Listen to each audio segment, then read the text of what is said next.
Alrighty. How's it going, YouTube? Hopefully I should be live now. And guys, we're just going to let the Discord know. Let's do that now. How about that? Everyone, get in here. Oh shit, I didn't get the link. So how about I do that for them? There it is.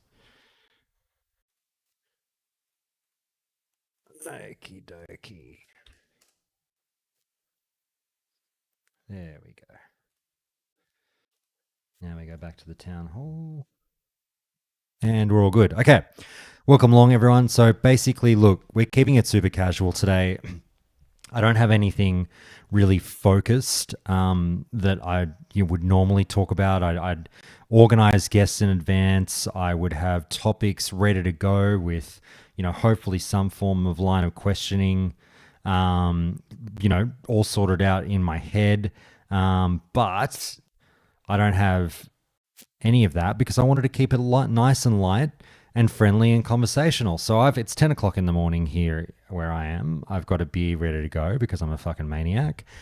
And I just wanted to chat with you guys. This is one where, look, you don't need to be some form of big brain meta head.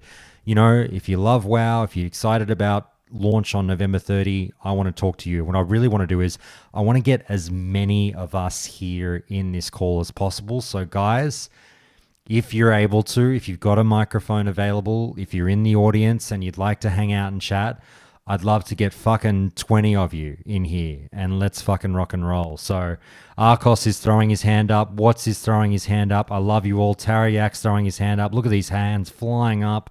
I love you all, guys. Don't be shy. Hey, mate, how are you? Tariak, mate, what's going on?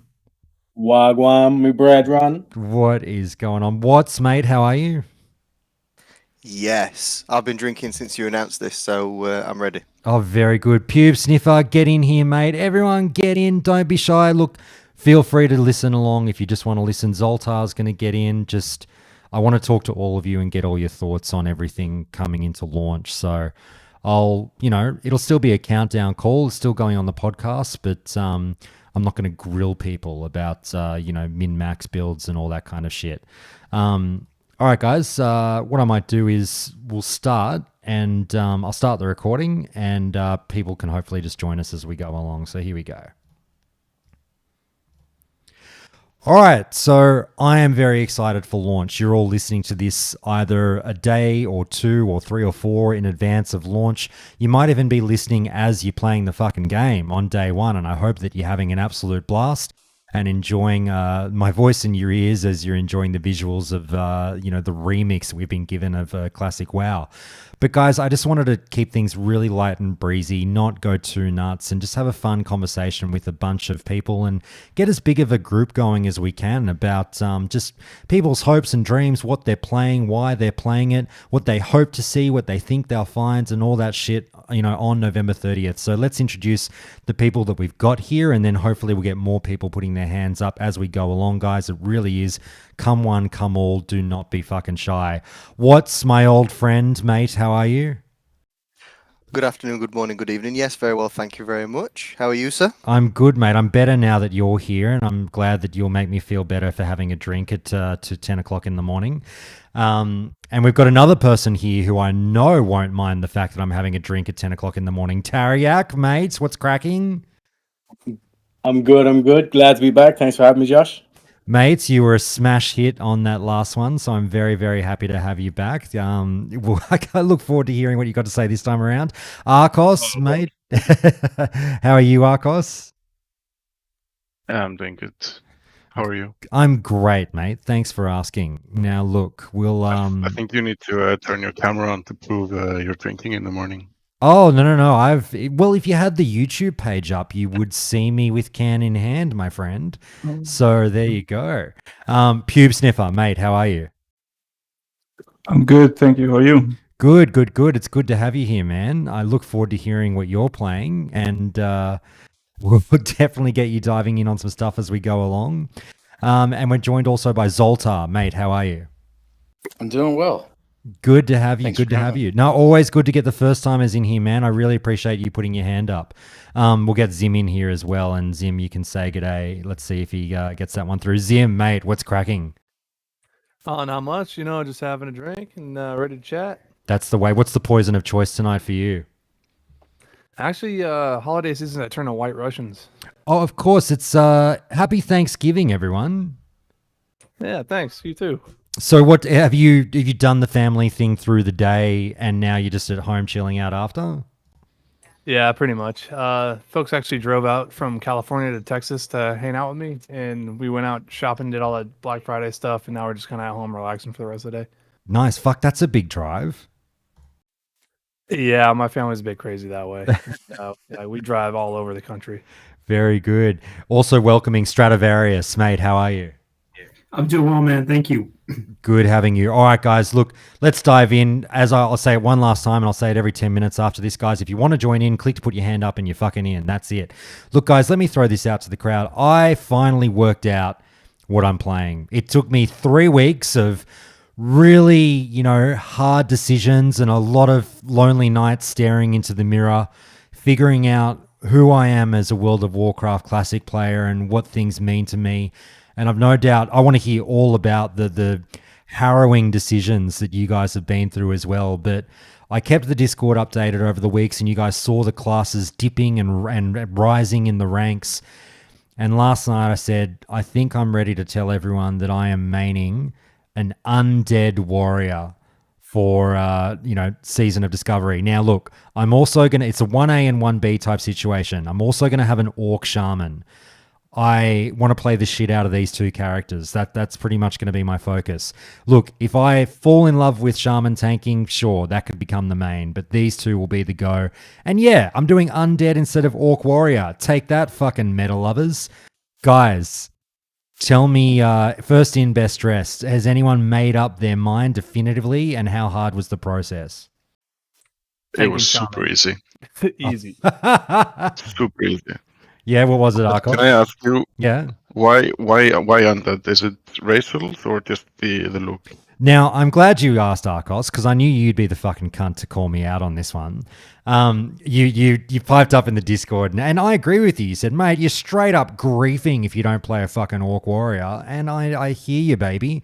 Mate, I've covered WoW Classic for fucking how many years now? I'm very aware of what the racials do.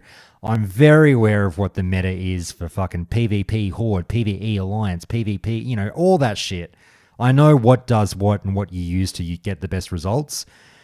I'm really wanting to lean into, and you can laugh at me as much as you want, I'm really wanting to lean into the Season of Discovery theme of just fucking getting lost in what you love. And I've played the fuck out of, I've leveled like 4 warriors to level 10 over the last 3 or 4 days. And I've just been like staring at these cunts going, all right, I really want to see how I feel about driving these turns. And I'm just like, it's fucking male undead. It's male undead all the way. It feels good. They feel agile. They feel crisp. They feel quick. Like, I feel like I'm a weapon master fucking just picking pricks apart. It's great. Now, I was just on the podcast recently fawning over the raw, brutish, muscular nature of a big fuck-off Orc Warrior. That's great too, but I've never played an Undead Warrior, and I loved it. Undead's my favorite race I've said since day one of the podcast, Undead's my favorite race in the game. So there you go, Arcos. There's your answer. Meta be damned. No, yeah, and like that's fine. Just so long as the reason isn't the racials. No, fuck No, no. the reason, I'll give you the real reason. I'll give you the real reason, because I know Australians. He basically went the roundabout way of saying that he wants an excuse when he doesn't top the mirror. That's a fact. I'm just saying. I'm like, mate, I'm undead. What you want? I don't have the racials, Well, can I give you actually the opposite to that, Tarayak? Because, like, I mean, you guys know I'm not much of a min-maxer, but it's also like, if I do get up in PvP, if I, beat someone, or fucking if I do have a good dungeon or something, like, it'll feel better as an undead. You know what I mean? Yeah. Oh yeah, for sure. Like, it's the same.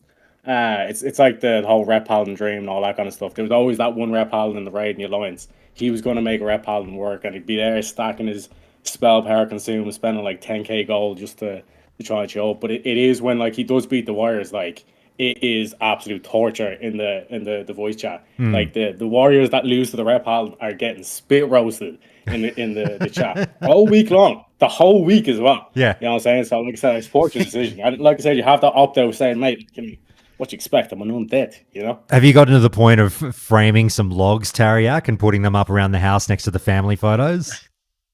Oh, what's the thing, like bronze them, you know, make sure that like it's there for like life, you know what I'm saying? Like it's if you can't brag about your logs, what's the point of even playing WoW? Get your logs fucking tattooed on your body like your Guy Pearce in Memento.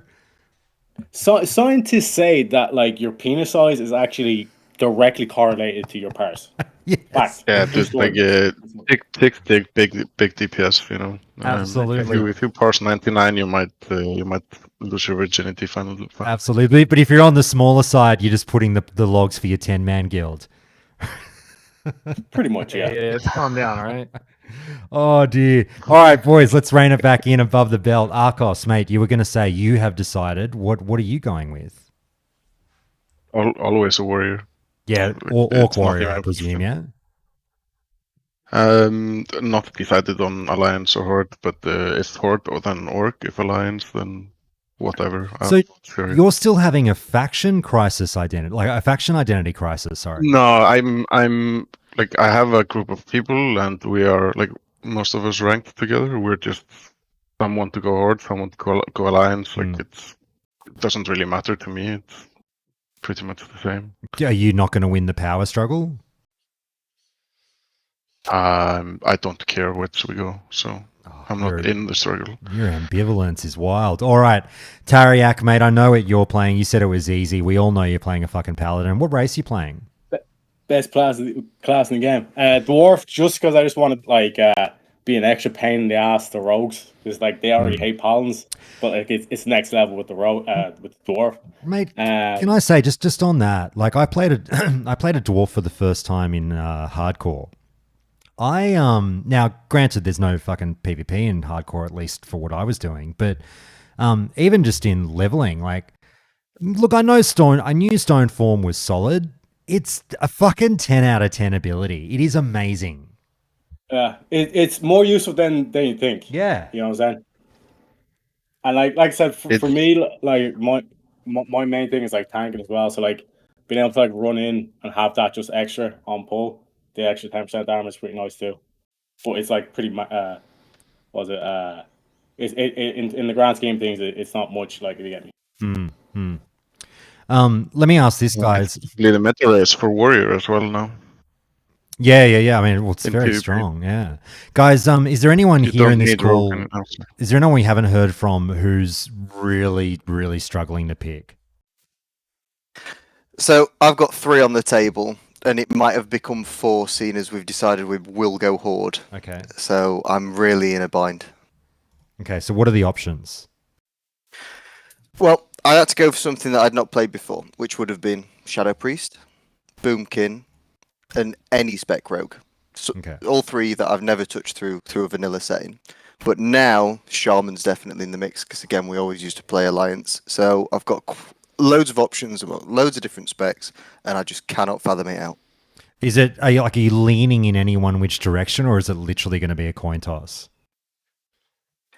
I am tempted to just put it on the wheel and just go, fuck it, whatever it lands, there we go. I think it's going to be Season of Vaults, because you've got plenty of time to get up to that 25 bracket, and then if it's 40 after that, then it's just deciding. It might be one's a main to 25 and then a different one's to 40.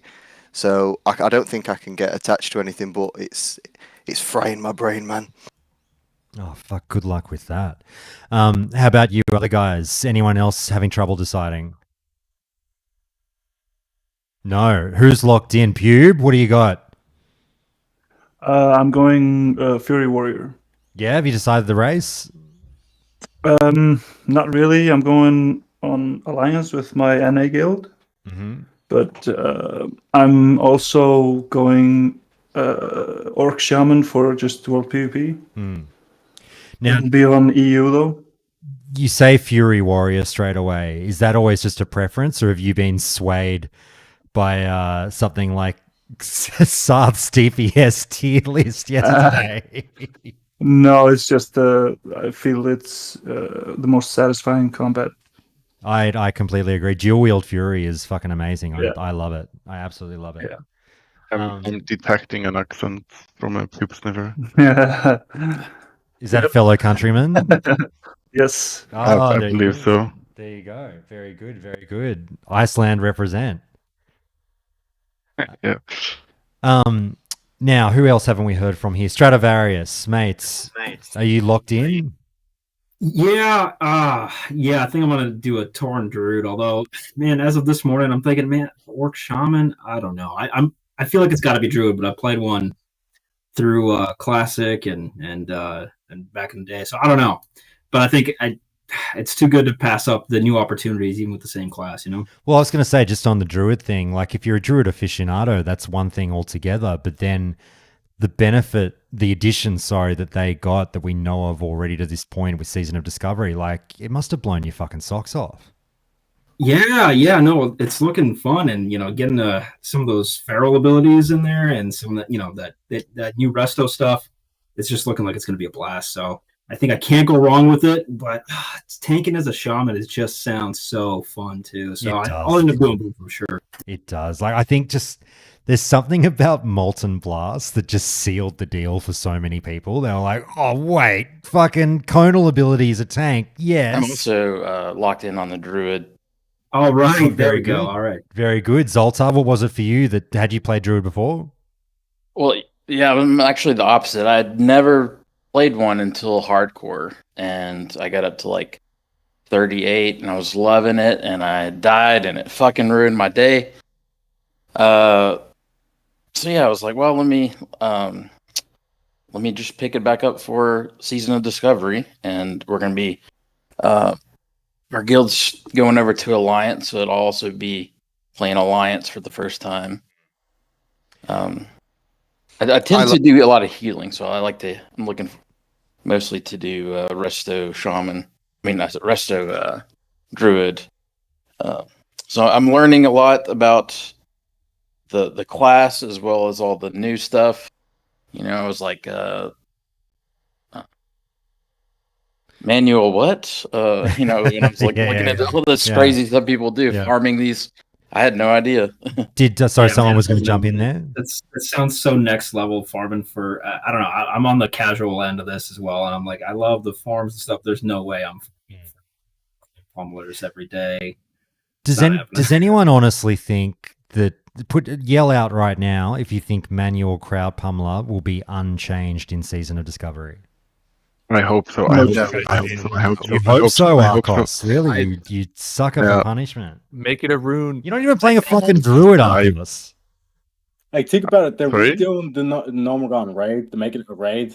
So it's like they're always going to turn that into an epic and then have it as like... Oh, I agree. I think they're going to do something with it. I agree. Arcos, but tell me, I was saying you don't even play a druid. So what's in it for you here? Explain yourself.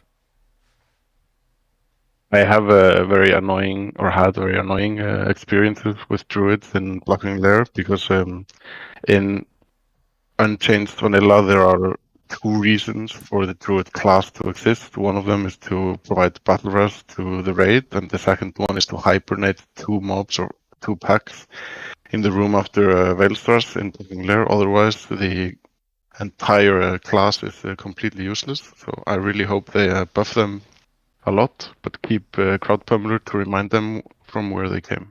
Don't listen to the hate, Strat, Zoltar. Just honestly, if it makes you feel better, I'll give you guys...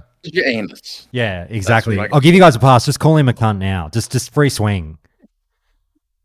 Oh, I'll do it for you. You're a cunt. You're a fucking cunt, Nikos. You're a cunt. All right. Gally, Zim, let's get you guys... Be one.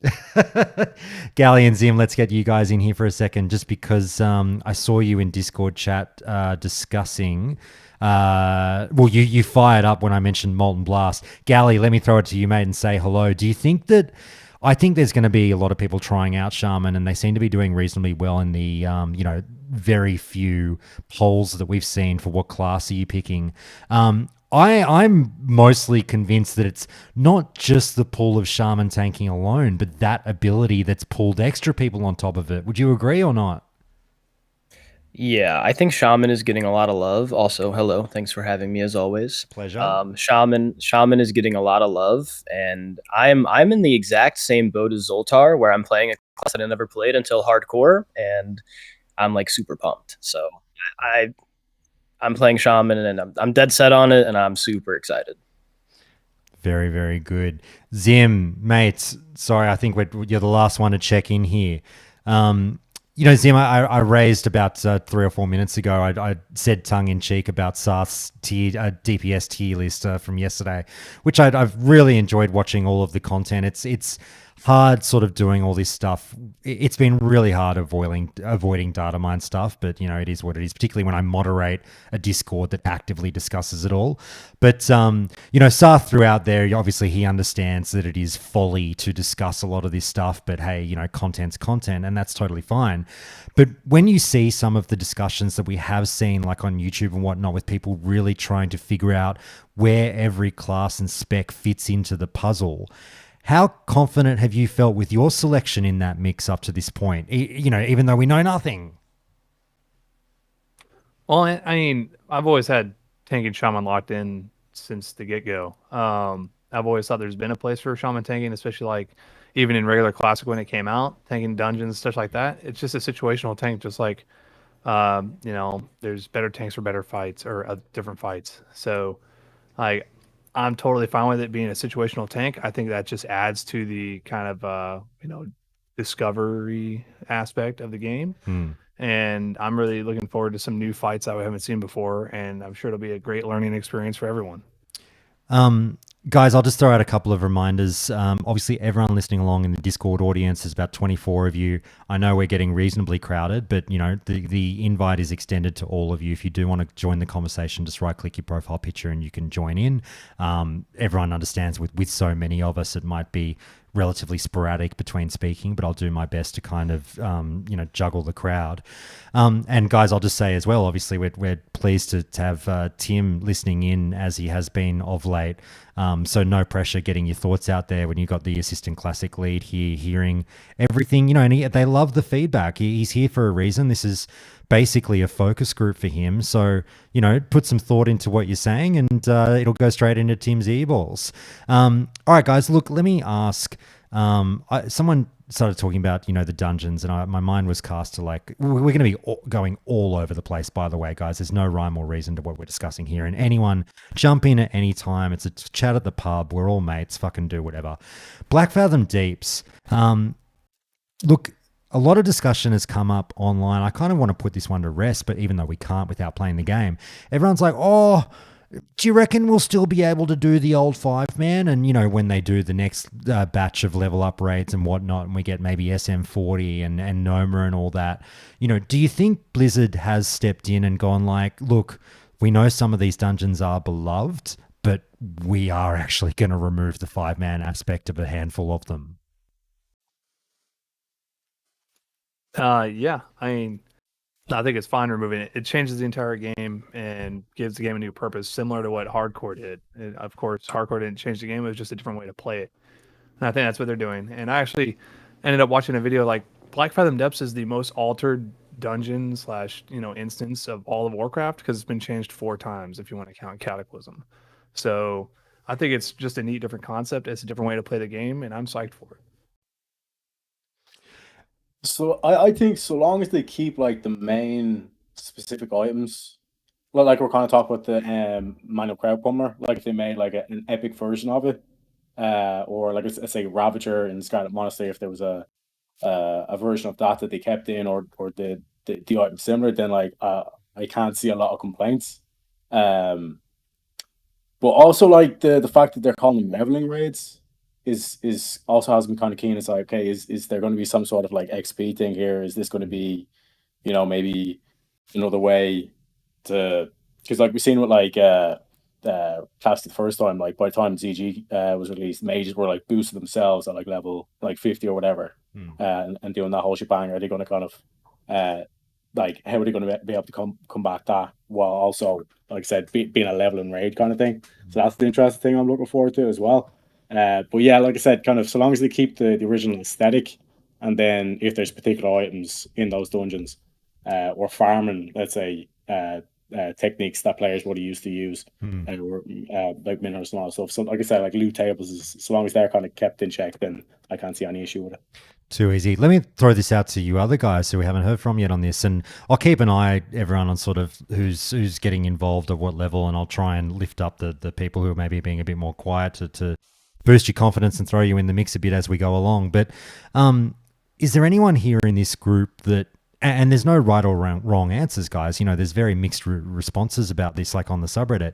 Is there anyone here that is going to be particularly gutted if, for say, example, we go to Scarlet Monastery and you really, like, it's not a 5-man instance anymore. It's been completely morphed and changed into, oh yeah, when you walk into any of the 4 instance portals, you are now in a like 40-man mega dungeon. It's all been interconnected and that's a raid.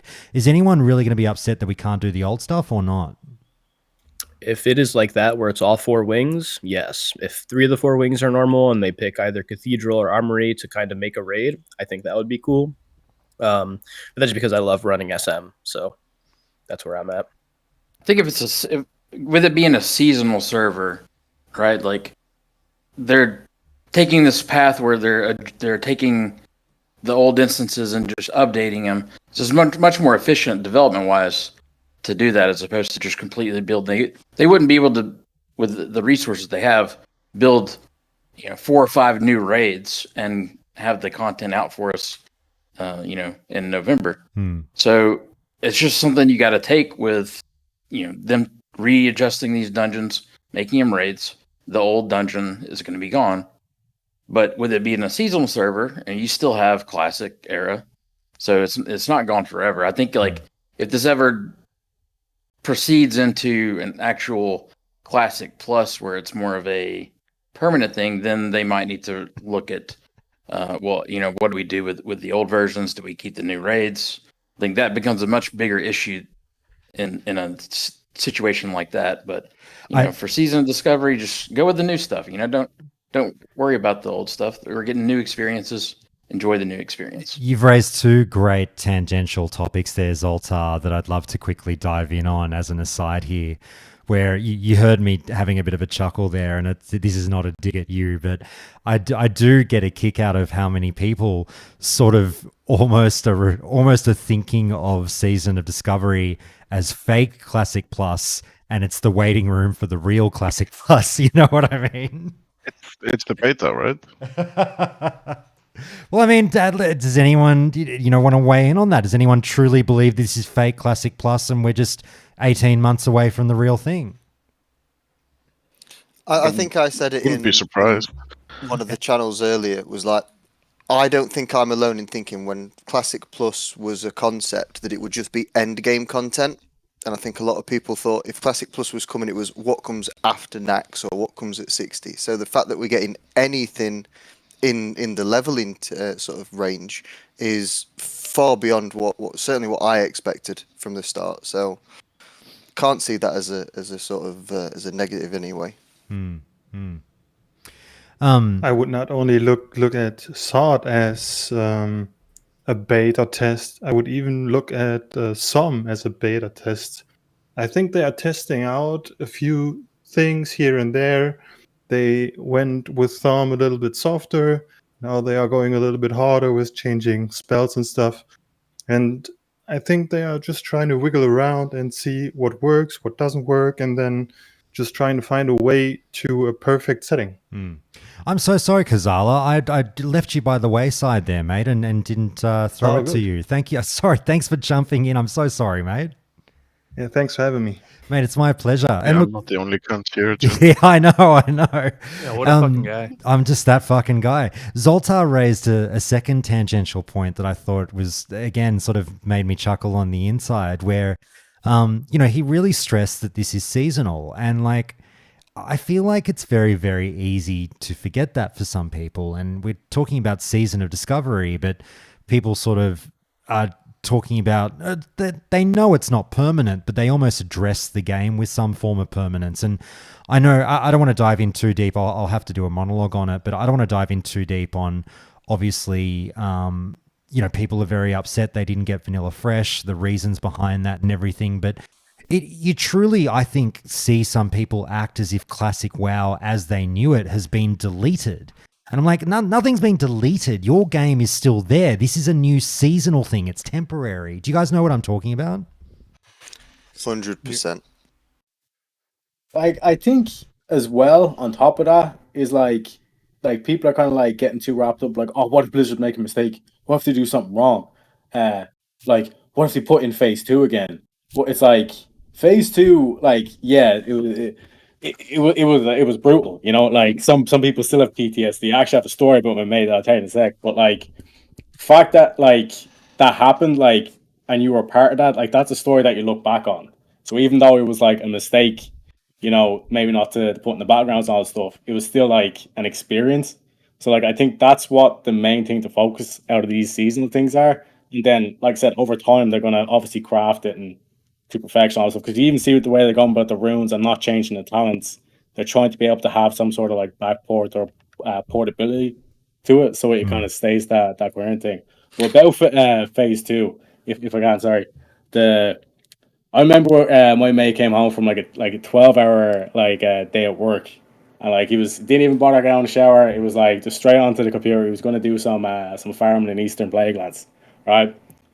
Signed in Ironforge, gets ganked by a rogue, dies. Runs back, gets to the flight path, goes to the Eastern Plaguelands, dies as soon as he lands. They killed the flight master, so he can't leave. So then he tries to like five or six times, tries to res back, and they're just basically camping him kind of thing. Then he spirit reses, dies again. Basically spends an hour in Eastern Plaguelands just trying to Hearthstone. Eventually Hearthstones, and as soon as he gets back into the inn in Ironforge, gets ganked by the rogue that ganked him in the first place. At that stage, he just turned off his computer and walked straight upstairs and went to bed. That to me was the funniest hour of my entire life witnessing that happen. And like I said, it's a phase where people will say PTSD, all that kind of stuff. But it's like, that was kind of like the things that like the vanilla players will like look back and say, oh, back in the day and all that kind of stuff. Like I said, it's a seasonal thing, so it's like there will be like eggs broken, but that's how you make an omelet. You gotta crack a few eggs. And just going back to what we were on before, like, this isn't classic, this isn't vanilla. We had this out again in the Discord with somebody the other day. This is a whole new version of the game in a classic/vanilla setting. So we can't look at it like it's classic or vanilla. This is something new, and it might be your flavor, it might not be. You know, you might like a different flavor of ice cream, but this is what we're getting this time around, and we kind of got to just embrace that. Yeah, and I've been maybe a little obnoxious in the way that I've been sort of wielding this phrase as well, Watts. But I mean, it's still incredibly true. Where so many people do reach for that, you know, when they're either criticizing or analyzing a change that's been made for Season of Discovery, they'll reach for that low branch of, oh, but that's not in the spirit of Classic. And my like instant quarter of a second knee-jerk reply is, but this isn't Classic. This is literally something else. Which is, it's tough because I know that they're trying to mash together Classic and other versions of the game for this like sort of, you know, Frankensteinian hybrid that could be a lot of fun to play, and that they want to keep the Classic vibes there, but it's still not the vanilla or Classic version of the game. It's very much so the, you know, remix, and if you're not prepared for, you know, the record to scratch and a random tangent to start up that's not on your, you know, original record version, then you're going to be in for a rude surprise. Yeah, and I mean, Era still exists in some regard, you know, but not everybody wants that. You've got to go with the player base. You've got to see what, you know, I can see why Blizzard are doing this when they announced seasons. Mastery was one thing, it didn't necessarily live up to the hype. I think what we're seeing with Discovery, though, has drawn a lot more people in. It's definitely a very different version of the game, but it ain't retail like people are saying, oh, go play retail if you want this ability or you want to be able to do that. It's like, yeah, but that's not what I want. I want something different, but in a setting that's familiar, and that's 100% what they're giving us here. Yeah, my biggest worry, as far as what you were talking about with losing the element of classic, WoW, is that they've given us so much, power creep, and they've said that they're going to balance, make monsters do more damage. But I still wonder if it's going to feel so different, and if like all the danger is just going to be sucked out of it by souping up all our characters with these awesome powers. If it's just going to feel too easy. And that bare bones of the game will always be there. They're literally just building something on top of it. But it's kind of like, if you move out of your house and you decide to completely overhaul the interior decoration, you come back and you've hired someone to completely fucking redo the place. You won't recognize inside, but the structure of the house is still the same. You still know fucking, how to get to the bedroom, how many steps it is to the bathroom in the middle of the night and all that shit. But just the inside looks a little bit different. So like there will no doubt be a lot of familiarity to the game for people because those bare bones are there.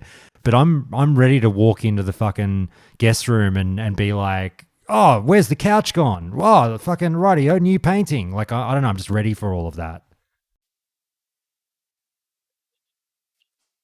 All right, guys. Let me introduce a few people who have joined us.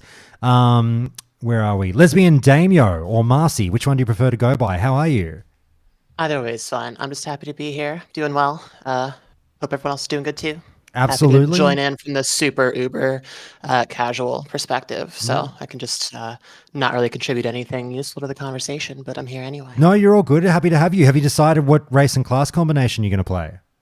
It was pretty easy. I played the original vanilla way back in the day, and I was like a stupid, dumb kid. Picked Rep Paladin and ready to do the run back this time. Going prot to start, but gonna have some nice retribution, as it were. That's the way. Very good. Well, look, welcome along, and feel free to jump in whenever. We'll welcome Mike, mate. How are you? It's going, Josh. It's going And everybody else, it's a party in here, baby. It is. We're packing the room. That's the way to do it. Everyone will warm up. Absolutely. And we just got Sig in here. Sig, mate, how are you? Good, man. I mean, I've been listening to the podcast for a long time. I know everybody that's in this channel, and I figured I'd throw my hand up and give Boston, Massachusetts a fucking shot on this channel. That's the way. Hey. That's the way. Yeah, it's like Cheers. It's the place where everybody knows your name. Absolutely.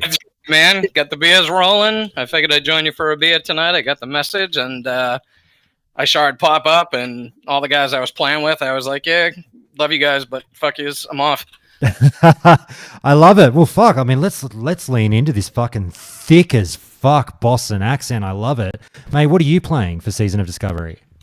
I am playing a druid, but I've been playing rogue since like actual vanilla. So, I don't know. My heart says go rogue, but I've done it for so long that I want to try druid with Wind Fury, and I've, had a druid alt because it's like playing a rogue all over again. But with the assassination stuff coming in, which was my favorite, I'm thinking I may go assassination rogue and just try it out in Ashenvale and, just mutilate the shit out of everybody. Well, mate, let me ask you, because, whether you guys are aware or not, we've been running a very small dip sample here just now when I ask everyone what class they're playing. But now we've got 3 druids amongst the, 13 of us. And it's one of those funny things where I kept referencing the rise of the druid in these polls for Season of Discovery, and for very good reason. But this sounds like a stupid question to ask, and I'm not trying to be a party pooper, but Sig, when druid sounds amazing. Are you put off at all that maybe fucking every other man and his dog will be trying it out as well? I am. Just been looking around to see what people are playing, and the fact that druid has come up so much. I think the part of giving Wind Fury and wanting to feel like part of that team, it's one of those classes that's going to be played so much because it's guaranteed a spot, where somebody playing rogue or, there's going to be Warlock tanks, but the DPS has always been great. But druid has been so fall off in classic that now they're finally needed. And I feel like that community is just like in an uproar, and everybody is jumping on that train. Very good. All right, we'll move on. Sig, mate, you're in trouble because now I know how Every fucking person I've ever met on my travels feels when they hear an Australian accent in the wild for the first time. That Boston accent. Oh, The time. That's why I had to jump in here. I just heard the Irish guy on the last podcast, and everybody, you were getting fan mail immediately. And I was like, if they think this guy is great, I got to get in one of these calls. mate, I'm going to be the one writing you fucking fan mail. I love it. All right. Hey, all good. Strat, let me throw this one to you, mate, if I can, and get you in the mix. Yeah. Look, what the guys were just saying before about the seasonal stuff. I've been thinking about this one a bit too the last few weeks. You know, people sort of want to talk about server length and not necessarily permanency of a server, but, you know, how long a server is going to be around and part of our lives for. Do you do 12? Do you do 15, 18, 21, 24-month-long servers? You know, is Season of Discovery just the half next step to the next big 2-year server? All that shit. I've sort of been looking at all this from a different angle where I'm like, hey man, and this is where I want to hear everyone's thoughts, but I'll start with you, Strat, whether you agree or disagree with me. I'm like, hey man, Holly was brought on board with clearly because she had history working on a very specific business plan of like seasonal servers for EverQuest. The future of World of Warcraft Classic, whether people like it or not, in my humble opinion, is purely seasonal servers. And when I say seasonal, I mean like reasonably short-term, 12 to 15 months, in, out, Bob's your uncle. Right, now we'll do the next fun thing a different way for the next season. And we're going to go season 3, 4, 5, 6. I just think that's the way it's going to go, as opposed to like, oh, here's a nice firm version of the game that you can play for the next 26 months. I don't think that's the business model going forward. When you hear me say that, how do you feel? Do you agree or disagree? Yeah, I agree. I've been thinking about that a lot, actually. I mean, if we look at vanilla, right, it's been around for 20 years at this point. And, maybe this is a hot take, but I feel like a lot of people don't want to play the same game for their entire life, right? And we've seen WoW kind of progress into what it is with retail, but at the same time, there's a huge community of people that want vanilla, and this is their perfect opportunity to say, okay, you've solved the game, right? Here, let's shake it up all the time. We want your money forever, but here you get to play a different game every once in a while and kind of try something new without committing to something like retail that you may or may not like, that quote unquote sucks. Now it's like, all right, you wait it out. Here's 18, 24 months, whatever it is. And here's your new thing. And Blizzard has a consistent audience. They get to try whatever they want to do and kind of figure out what works. And at the same time, we get to play in the same way and try different stuff too. So I think that's kind of what they're doing. And I would agree with you when you say that, for better or worse. Guys, does anyone disagree with me? Please feel free. Call me a cunt. Tell me I'm fucking cooked. Jump in. There's one thing I want to say about the rogue tank. It's just come to mind. Sorry to go off on a tangent. I got fucking whiplash from that turn, but I love it. Just real quick. Because either rogue tanks are going to be Omega Low, Giga Chad, you will not pick any other tanks because they'll have 100% avoidance or whatever with their agility parry stuff. Or, because pretty much they got no armor buff, so it's you imagine a boss spanking a leatherware. You know what I'm saying? I'm not sure who's more fucked. Rogue tanks or Adam 22's wife. You know what I'm saying? It's not bad. Gally, you've got something to say on that? Not on Adam 22's wife, on the rogue tank. I mean, no, I'm just kidding. Yeah, I don't know. I don't really care for rogues. I do think that the rogue tank it'll be interesting to see. I don't know. I think every other tank will probably be in a better spot personally. Very good. Just to be that guy. Yeah. Rogue tanks haven't got an armor buff yet. True. We all need that reasonable person here. What's very, very good. God, I'm not looking forward to my wife asking me who Adam 22 is and why I know about it. Rogues behave. Yeah, no, absolutely. Balls, go for it. Rogue tanks are going to be fucking solid, and everyone just loves to make these assumptions about the game that with a brand new game, things that haven't changed yet, people just get so narrowed in with just what they know when so much new stuff is coming that how the fuck you determine what is going to be worse than anything else when we haven't fucking played the game yet? If Rogue Mike, Tag Mike, ends up being worse, it's fine. But like, Mike, I've seen the video. I've seen the video. Blankets, okay? Mike, you're getting spicy already. Mike's jacked. I love it. It's fucking 8 o'clock in the morning where he is, and he's ready to go. I'll tell you what I want to see. I Yeah. want to see rogues take a dot when they hit 100% avoidance, so they have to deliberately avoid avoidance just to keep keep themselves going. Oh my god! That'll manage. Keep them away from what makes them a good tank. It'll be spicy. No, but I mean, look, just you've heard my thoughts on the rogue tank thing. I'm like, you can't have a tank in the game with 100% uptime on avoidance. Like, I'm sorry, 100% uptime on 100% avoidance. It's not how MMOs work. Yeah, but like, because even if they just do a rune where it's like you can equip shields now or something like that, it'd need to be something like what the Shaman gets, where it's like you can equip shields and you get 200% armor value or something like that. That would be kind of cool. Because like I think the reason why they're doing like rogue tanks is to try and really kind of like lean into that like Fury Pro meta that kind of came in. Which, like I said, like there was like it's a whole new kind of like tank style, and that itself had its own like microcosm in like the Paladin community, where we went off and we were doing our own like holy prot / rep pro builds as well. So it's like, yeah, go ahead.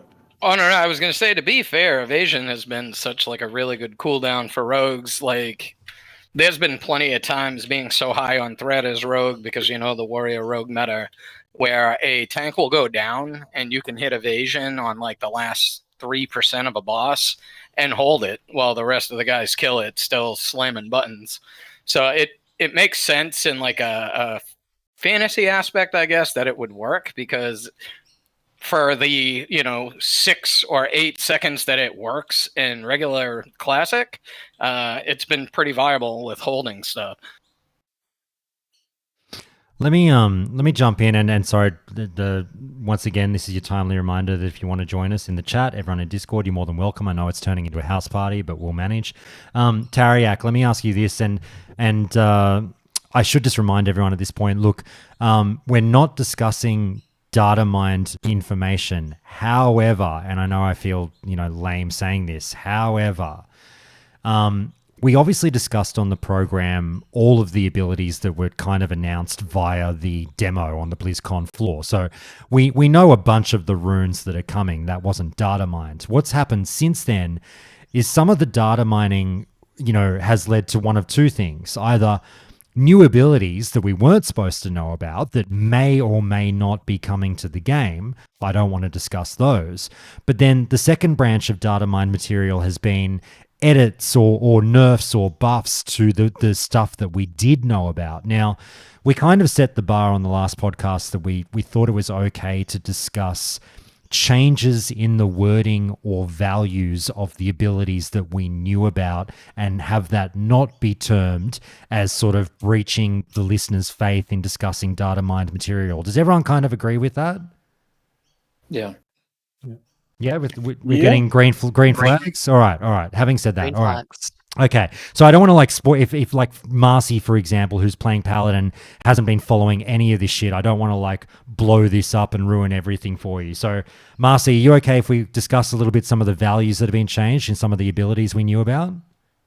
Oh yeah, values are fine. I've avoided data mine stuff though, so definitely so have values I. are good though. So have I for the most part. It's come up and crash tackled me in some of the videos without a warning, and I get the shits when content creators don't put any form of a warning up. Like if it's not in the title, if it's not anything, and they just like fucking shove it in your face like a jump scare, and you go, oh fuck, well now I've seen it. But anyway, we won't do that. Tariak, mate. Look, really need to discuss Paladins here first and foremost, because we were discussing them as a seemingly fucking broken class coming into launch. What is going on? This can't be right, blah, blah, blah. And then a bunch of their abilities, their runes that we knew about, did seem to get smashed with the nerf hammer. Give me your thoughts on what happened the other day. I think definitely like they probably kind of look back and kind of like evaluate the whole kind of like weight situation between the seal sorry, not to get specific, but basically like how basically some of the abilities or some of the runes interacted with other abilities, like basically Wind Fury. How seals would proc, and then the damage was basically either not being factored in or kind of it was just it's just kind of too much for like one rune, let's say.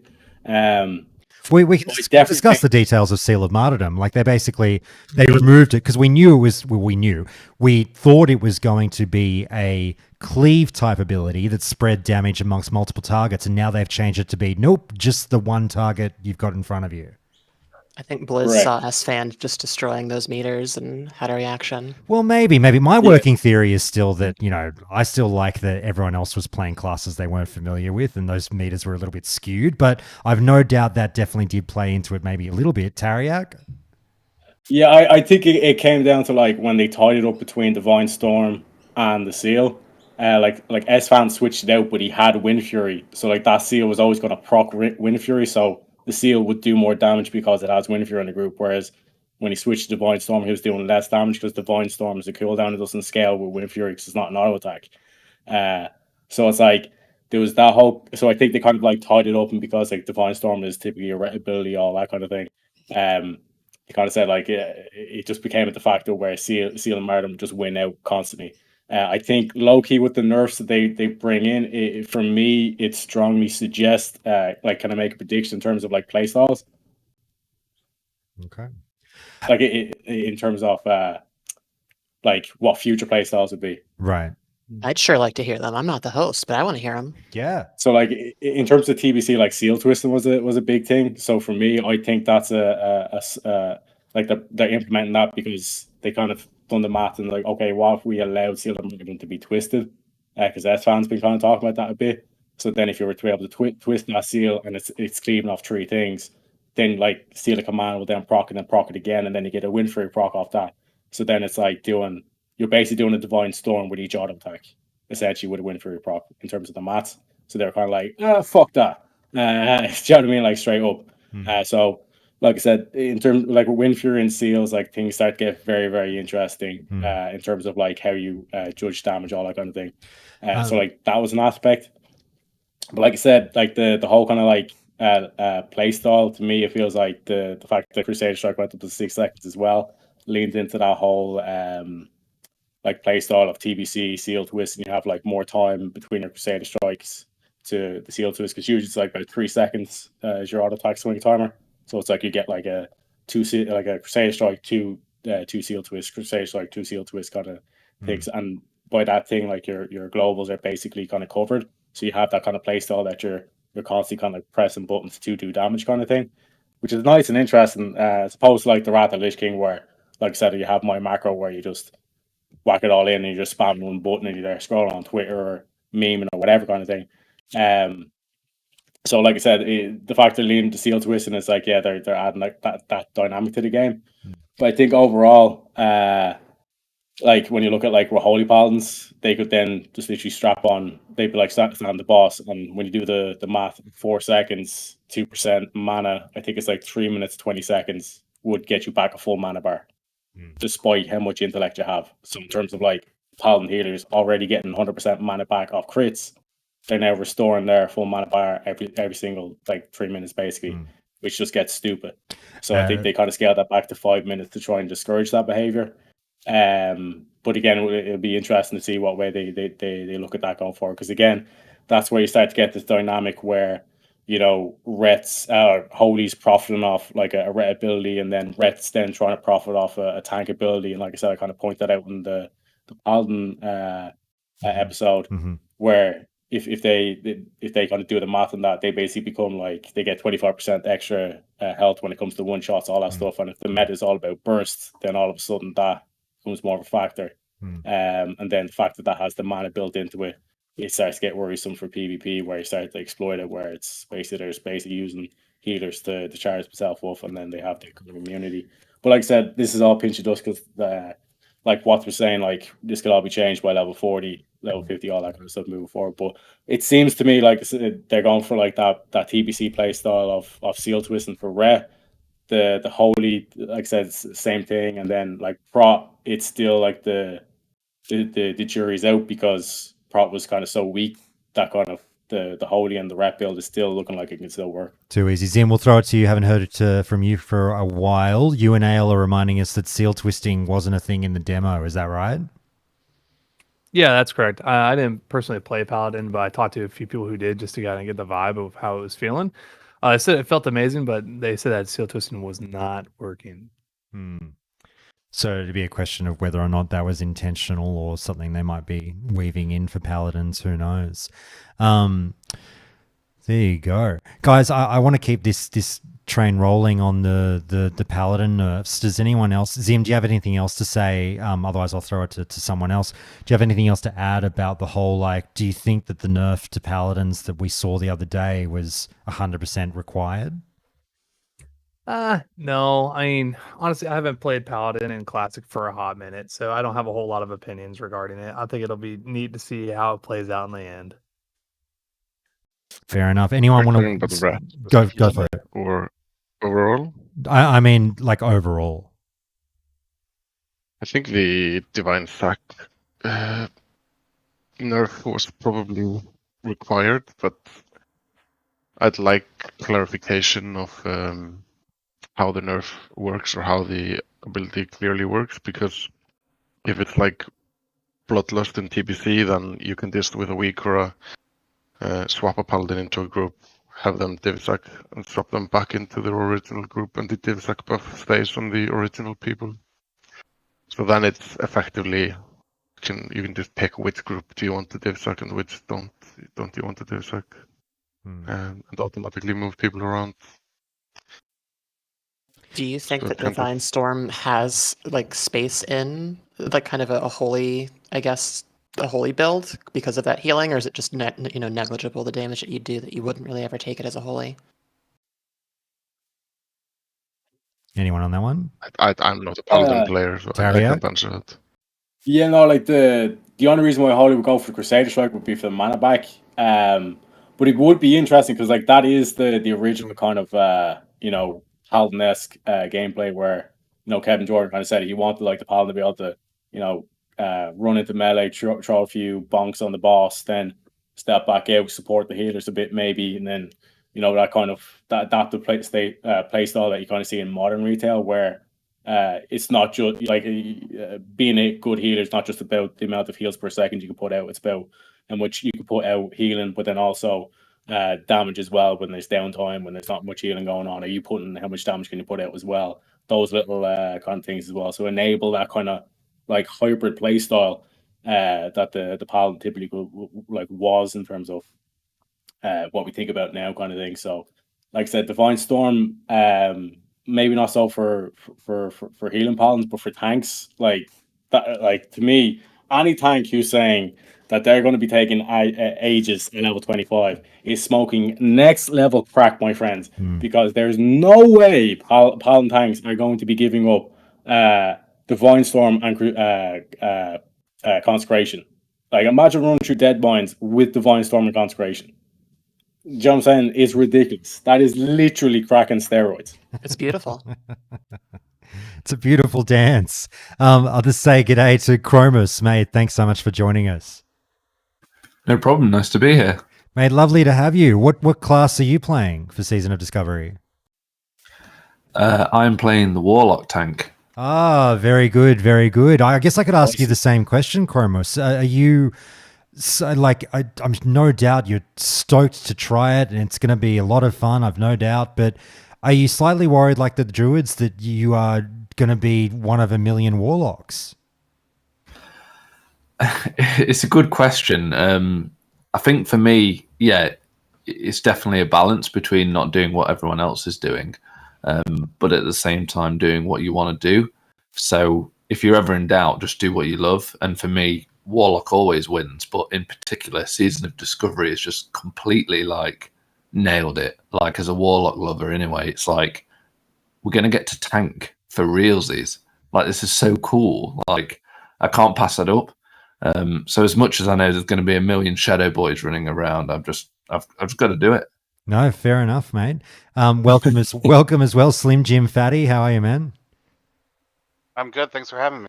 Lovely to have you. What class are you playing? I'm still currently undecided. I'm between a Fury Warrior and a Melee Hunter, actually. Has it I'm going to been play both, hard? but I don't. Has it been hard because of how little we know about Melee Hunter? Oh, sorry, Melee Hunter, as I say at this point. It's not so much that as much as it is hard to stop playing Fury Warrior. Just it's so much fun, and I guess I just have to try out the Melee Hunter stuff. I really like survival on retail, and I don't really play retail that much. But when I do, I play survival, and I just find it a lot of fun if it's done right, I guess. So we'll just have to see. It's a really tough one for Fury Warrior aficionados, isn't it? Of which there's so fucking many. Because, like, you know, a lot of those players do love that playstyle, but also are torn between doing what they know is more than likely going to pump at endgame versus trying all these wild new things. Like, I'm playing a warrior, but I'm new to warrior. Like, warrior is it's still got that, you know, fucking that new house smell to me, as opposed to guys that have been playing it for 10 years and like when they might be over it, the concept of playing one in this new environment might be just as tantalizing. Yeah, exactly. But And I've actually played Hunter in like every iteration of WoW. And I didn't really play Fury Warrior until Classic came out, and then I just fell in love with it. You know, I went to my first raid in Molten Core as a hunter, and there's 4 other hunters, and they're like, man, we really need more warriors. And I was like, okay, I'll level a warrior, I guess. And then I just didn't look back. So someone else is going to jump in on the warrior thing there?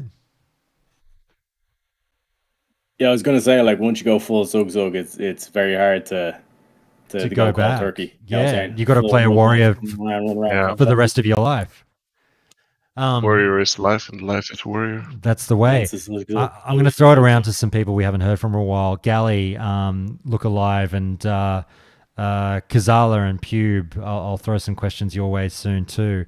And Mike. Gally, mate, to take us down a little bit of a different garden path, something I've been turning my mind to in the last 48 hours is professions. Look, I really hope that I've no doubt that something has been done to professions. I think it's fair to say that, you know, most people are aware that something will be done on that front. It's a matter of how deep it goes. You know, are you hoping, I guess, as I am, that, or I should ask it this way, how deep of a restructure of each profession are you expecting in SOD? I'm expecting some new gear, and new gear that would be linked to your profession. Similar to how TBC was when, you know, if you wanted to be if you were playing an arms warrior, and if you didn't have you weren't a blacksmith with sword spec, then you were basically doing it wrong, right? And part of that's really cool, right? You're making your own weapon. For the TBC example, you get to progress it. It's really cool. But if you're min-maxing, you are locked into that profession. And that I don't want to say that feels bad, because I'm taking this season as not trying to min-max all the way, right? I'm trying to have fun. Well, I've been min-maxing quite a bit, so I want to just have fun. But I do think the new if there's profession changes, which I think there will be, then, you know, it might have to start min-maxing again. I'm doing the same thing, where I'm really just approaching this from like, fuck the meta, play what is fun, and dive into that really hard. But Pube, if I can throw it to you, mate, our dear old friend Pube Sniffer, mate, when Gally says that, you know, he wants to just do the professions that he finds fun, do you think that Blizzard maybe has realized that and hope to create a bit more reward for people just to fucking pick what they like, and then finding something at the end of the yellow brick road with any profession?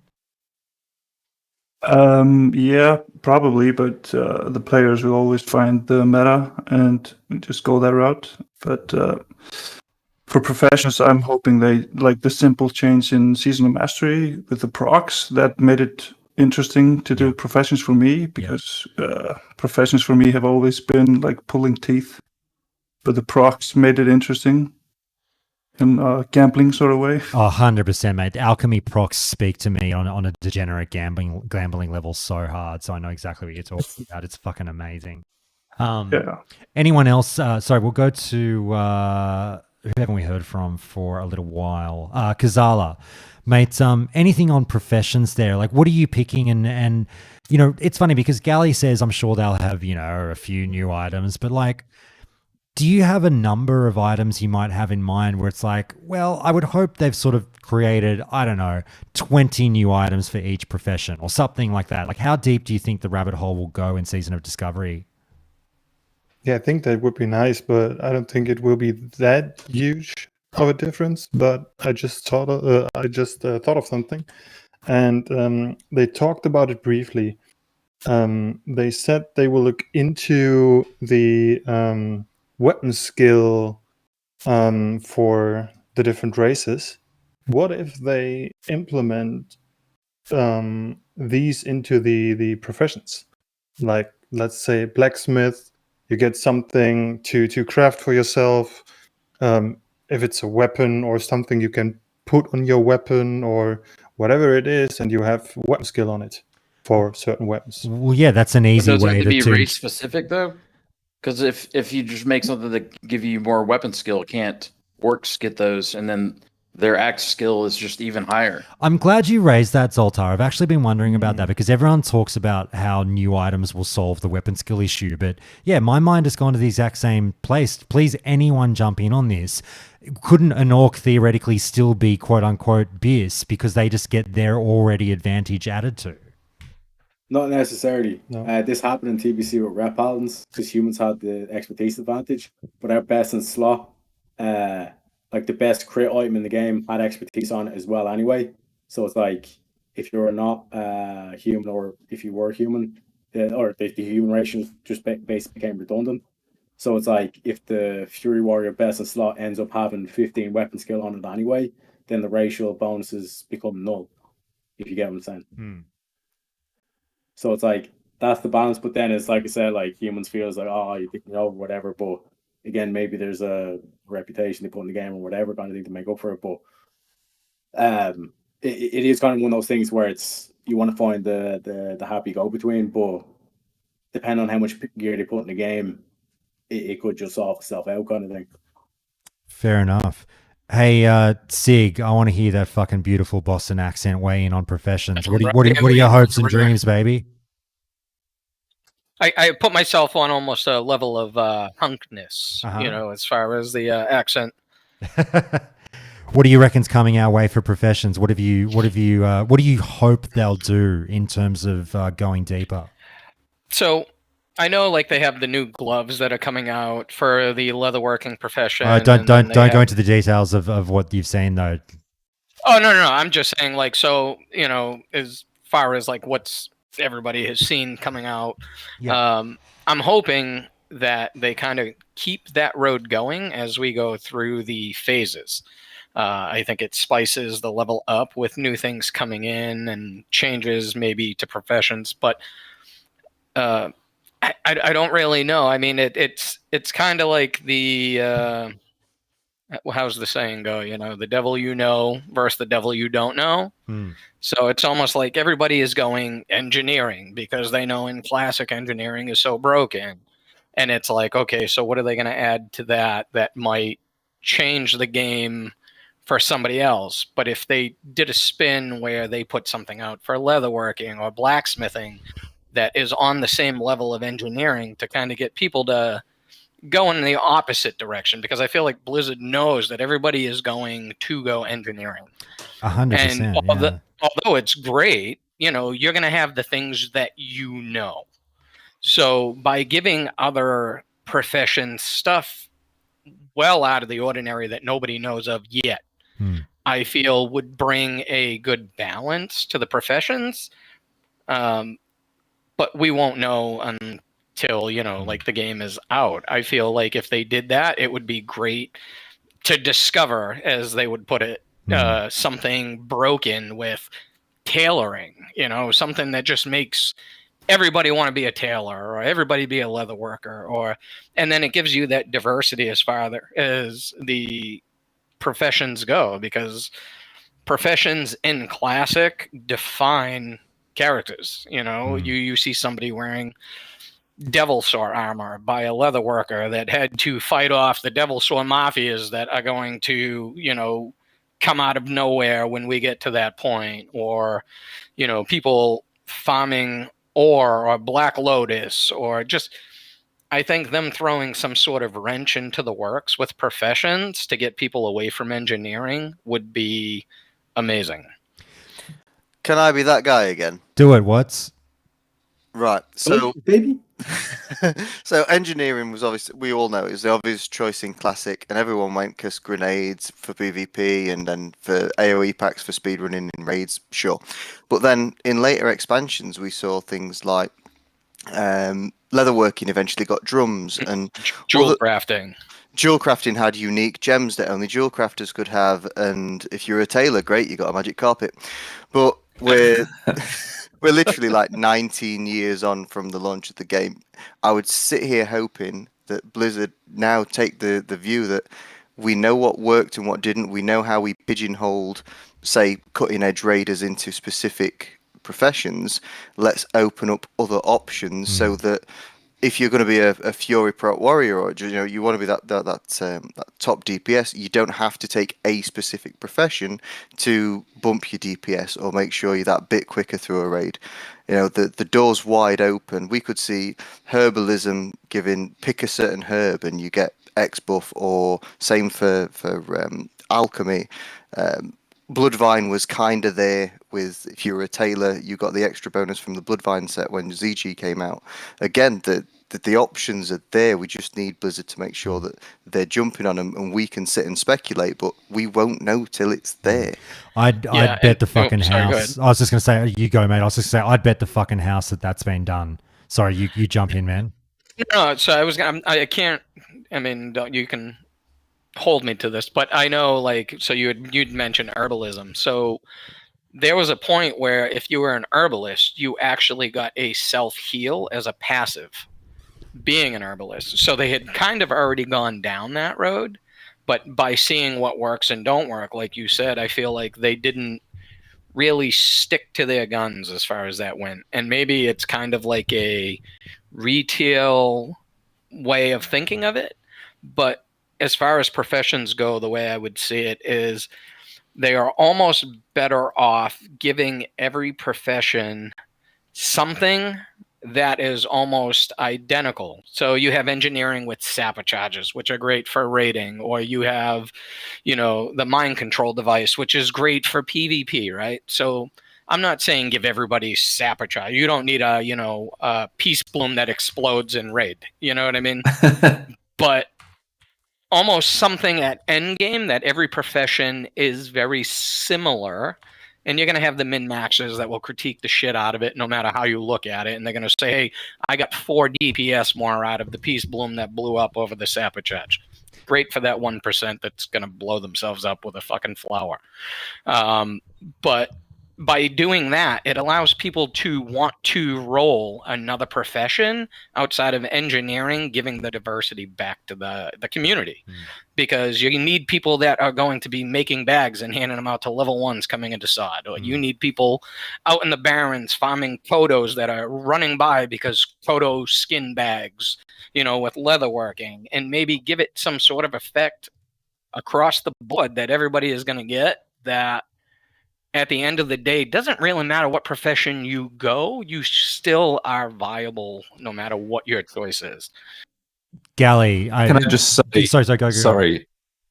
Exploding Peace Bloom sounds awesome. I thought of it right just because of the guild name, and I was just like, I had to put it in there, but it is what it is. Gally, you were turning on the siren, the fucking woo woo woo. You think that was the worst siren noise anyway. But you think the homogenization police, not that necessarily you're a member of the homogenization police, but they might be coming after our friend Sieg for that. Do you think?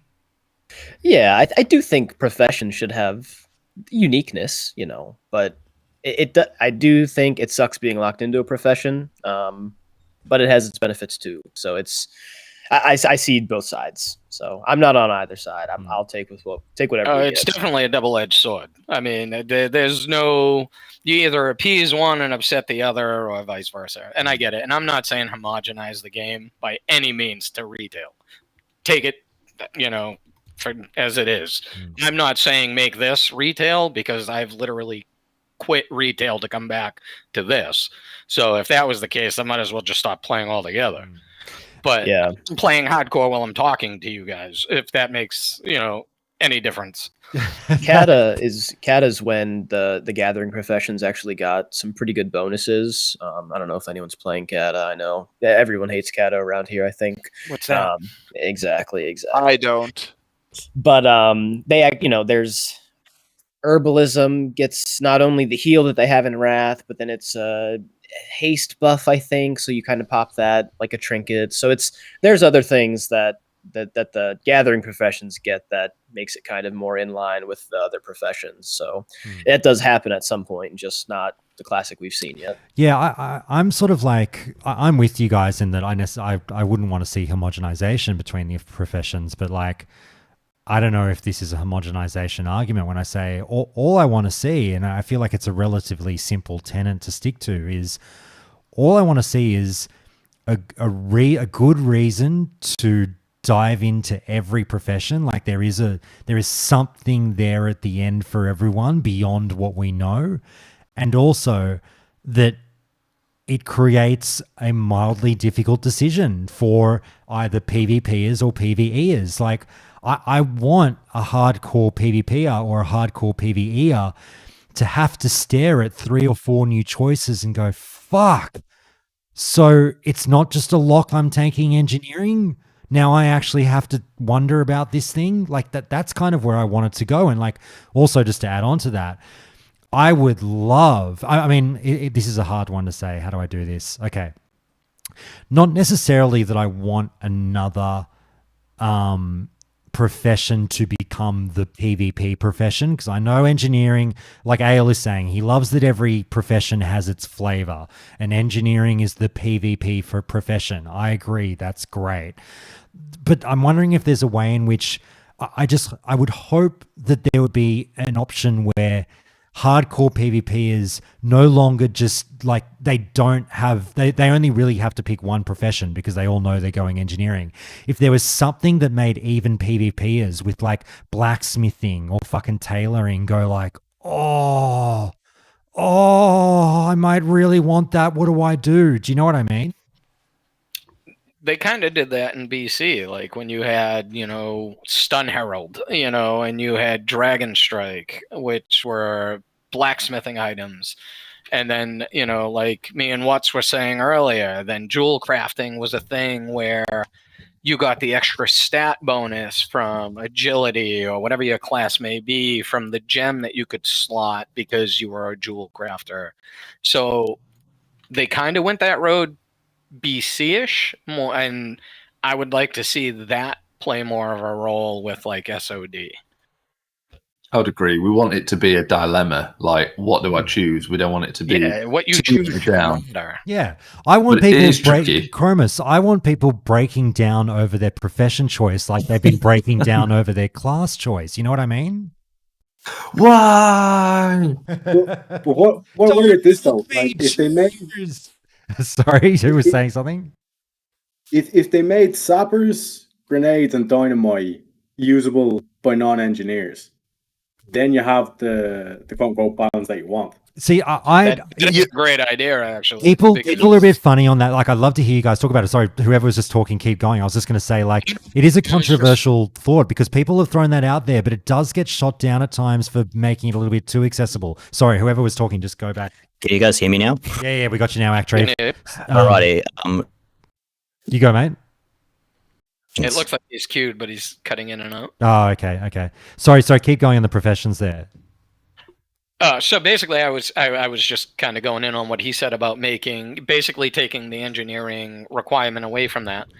I think it's great because well, as a personal, I guess maybe bias. You know, I play an undead rogue that is an engineer, but you know, zapper charges in PvP and PvE are very useful. I mean, you can, as a rogue, I can one-shot somebody with a cold blood eviscerate zapper charge just out of stealth. You know, just see you later. Do you do the thing that Pale does with the mind control cap at the bridge? So I don't get that sweaty. I mean, if I happen to be into PvP, it's pretty much just either ganking somebody, you know, that is just kind of around, running around, or I don't typically engage the fight unless somebody starts a fight with me. You know, I'm not like the world's biggest PvPer. My thing is raiding. I really enjoy raiding 40 people, just drinking beers, shooting the shit, and just brain dead, smashing my 1112. You know, it's but I do also love like BGs. So sorry, getting way off track. But as far as the sapper charge thing, it you know, like some very hardcore guilds require you to be engineering because speed running guilds or guilds that are looking to just push real quick. You have 40 people running sapper charge and the boss is at 20% and you kill it in 12 seconds. So if somebody wanted to be a tailor and use that sapper charge and make their raid team, you know, they could be the greatest player in the world, but because they decided not to go engineering, nobody wants to take them. So I think getting rid of the requirement would be a good idea, and I get both ends of it. I know there's the people that are going to rage that I said it, and that's fine. Fuck you can 'em. DM me. I will fight with you all day long. Fuck exactly. 'em, Like yeah. you said, buddy, I will have a beer. I will let you Karen the fuck out, and I will sit here and laugh and enjoy every second of it. Listen, my skin is as tough as a fucking druid in bear form, okay? I don't care. Hey, sorry, keep going, mate. Yeah. It's a money because like people say, "Oh, dicks out engineers," but it's a money making opportunity for the engineers because now you have a global market. Yeah, exactly. You know? It brings more money into the economy. It allows, and listen, everybody's going to go engineering if they want to get sweaty with, you know, mind controls and all the other stuff. But being able to make, like I said, you know, as somebody who wears leather, it was so hard for me to not go leather working to make my own Devil Saw set pre-raid when I knew I needed it. And then I had to spend tons of gold to have somebody craft it for me because I put everything I had into engineering because I needed to be that sweaty fucker that just made the raid team. You know, I can show you my passes. I mean, I'm between 98 and 99, but it's like if I didn't go. So, you know, like again, back to the devil you know versus the devil you don't know. Do I go and, you know, something other than engineering and chance not making the raid team, or having something that everybody can use and go in the profession that benefits me the most? Yeah, but if you need engineering to be on the raid team, so do other people. Let's just sell all the shit that you make to give you more deeps in in the raid team, so that you make your money back anyway, and then buy your Devil Saw. Yeah, that's pretty much how it went. So I actually made my money because at the time, like, you know, when Hit Classic had come out, squid is seasonal, right? Agility food is, you have to farm it. So I like stockpiled, made bank alts that I sent it to.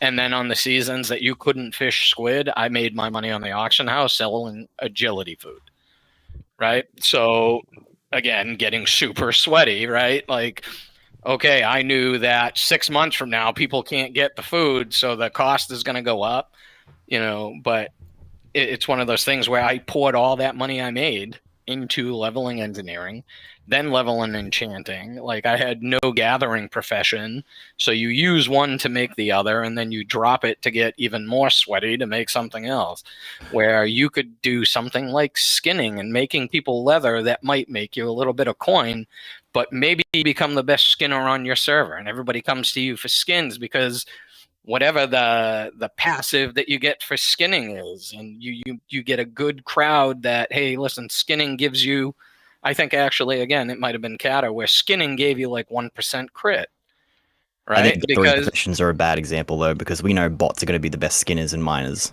Yeah, 100%. But it goes back to where they tried to use every profession to be viable is kind of where I'm going back to, where skinning gave you crit or mining gave you stamina because, you had that fantasy where you're slamming a hammer all day. So you beefed up, Whoa, keep it PG. It's slamming hammers with them. I think whatever they do, as long as I don't want to be somebody not getting into a raid because I didn't pick the right profession. Like if I'm, if we already have too many warlocks in a raid and you say, look, we're going to have to bench you, I've no problem with that. But I'm sorry, you took tailoring, so we can't bring you along, even though you're, a regular raid member. That feels shitty. So I hope just whatever they do, they get the right balance. Yeah, 100%. And I knew I'm using me as an example due to when I first started playing Classic, knowing what kind of a guild I was getting myself into. So fair enough. I'm not saying everybody. Again, it goes back down to the 1%. You're going to have 1% of players that are going to go onslaught hard or, progress hard or, just need to be best of the best. Killing Rag at 55 world first. You know what I mean? So that's not where I was going, but I got into a really good guild that was pushing really hard, really fast. And these were part of those demands. Hey, if I can jump in. So, sorry, you finish your point, mate? Oh, no, I was saying now, not so much to the point where, you play what's good for you. At that time, that's what I was doing. Hey, Zim, have we found a new co-host or what? Oh, dude, absolutely. Every time you talk, every time you talk, like the chat just blows up. It's so good. Every word. It's so good. Is that what we're talking about? Yeah. Yeah. The accent is lovely. Hey, Watts, I'm so sorry, mate. You were trying to jump in a million times during that whole conversation. Go for it, brother. No, it's all good. It's all good. Just rewinding all the way back to something Tarek said. Is like if you take the requirements away from, say, sapper charges, are you then, and looking at this from maybe a casual raider's perspective, if you haven't got the time to go out and farm all the gold to then go to the auction house to buy the sappers, which will be extortionate on the auction house because they're required in air quotes in the raid, like Chroma said, are you then going to get benched in replacement of somebody that has got the time to invest to go and buy those bits, even though you've not got that profession? So just taking the requirement away isn't necessarily the solution to the problem of a particular profession. Couldn't you say the same thing about potions though? Like flasks. Let me weave this in. You got to farm. I feel like it comes down to the world buff argument, right? So you appease one half of the player base and then upset the other. And again, it goes back to the double-edged sword where it doesn't matter what you pick or what you preference, it's always going to upset the other half, right? So it's pick your poison at that point, I guess. Let me weave this question in, guys, and I might just throw a couple of. I want everyone fucking guys. Like I said, we're really like I'm about to get my second beer. We're all mates here. Don't wait. Yeah, don't wait. Don't wait for me to throw a question your way. Like, guys, if you want to speak, just fucking speak. We're all polite here. It's all good. We'll work it out. But I might just inject Slim Jim, mate, if I can. I just want to throw this question your way because I'd love to hear from as many of you as we can on this because, like I said, Tim's sitting here listening, and he asked a similar question a few nights ago on stream, and he's not saying this to be like tongue-in-cheek. He genuinely wants the feedback as he's fucking sitting in the office making this game. He says, much like the Bloodlust discussion, just remember to think of this from the encounter design perspective. Do you want me to design new boss fights that assume everyone in the raid has sapper charges? Slim Jim, when you hear that, sort of, how do you feel about it? That's a hard one.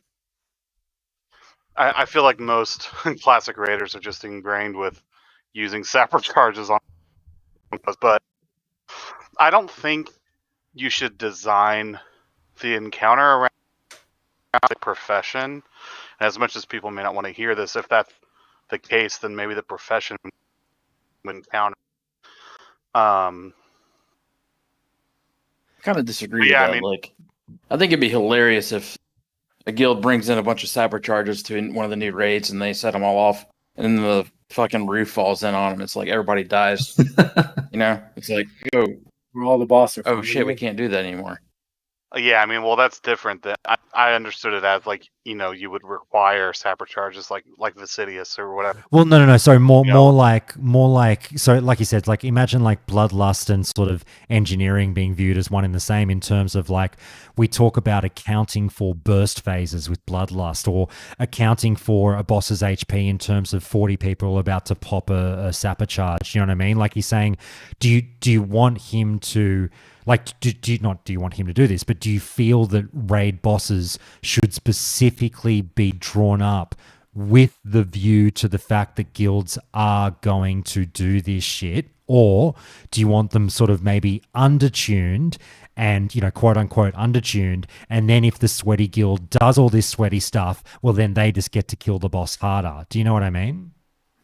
Yeah, I like the latter. Definitely.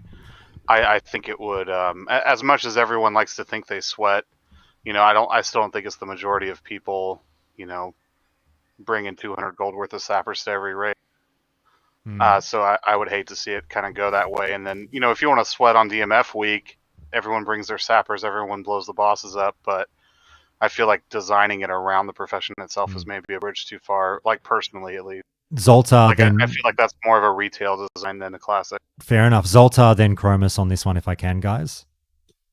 Yeah, I agree. I think it can be good. Like, let's say your guild is just struggling. Well, they say, okay, we're gonna have to really push it this week. Bring extra consumables, bring your sapper charges. We're gonna go all out, and something like that can help you push it over the edge and help you progress.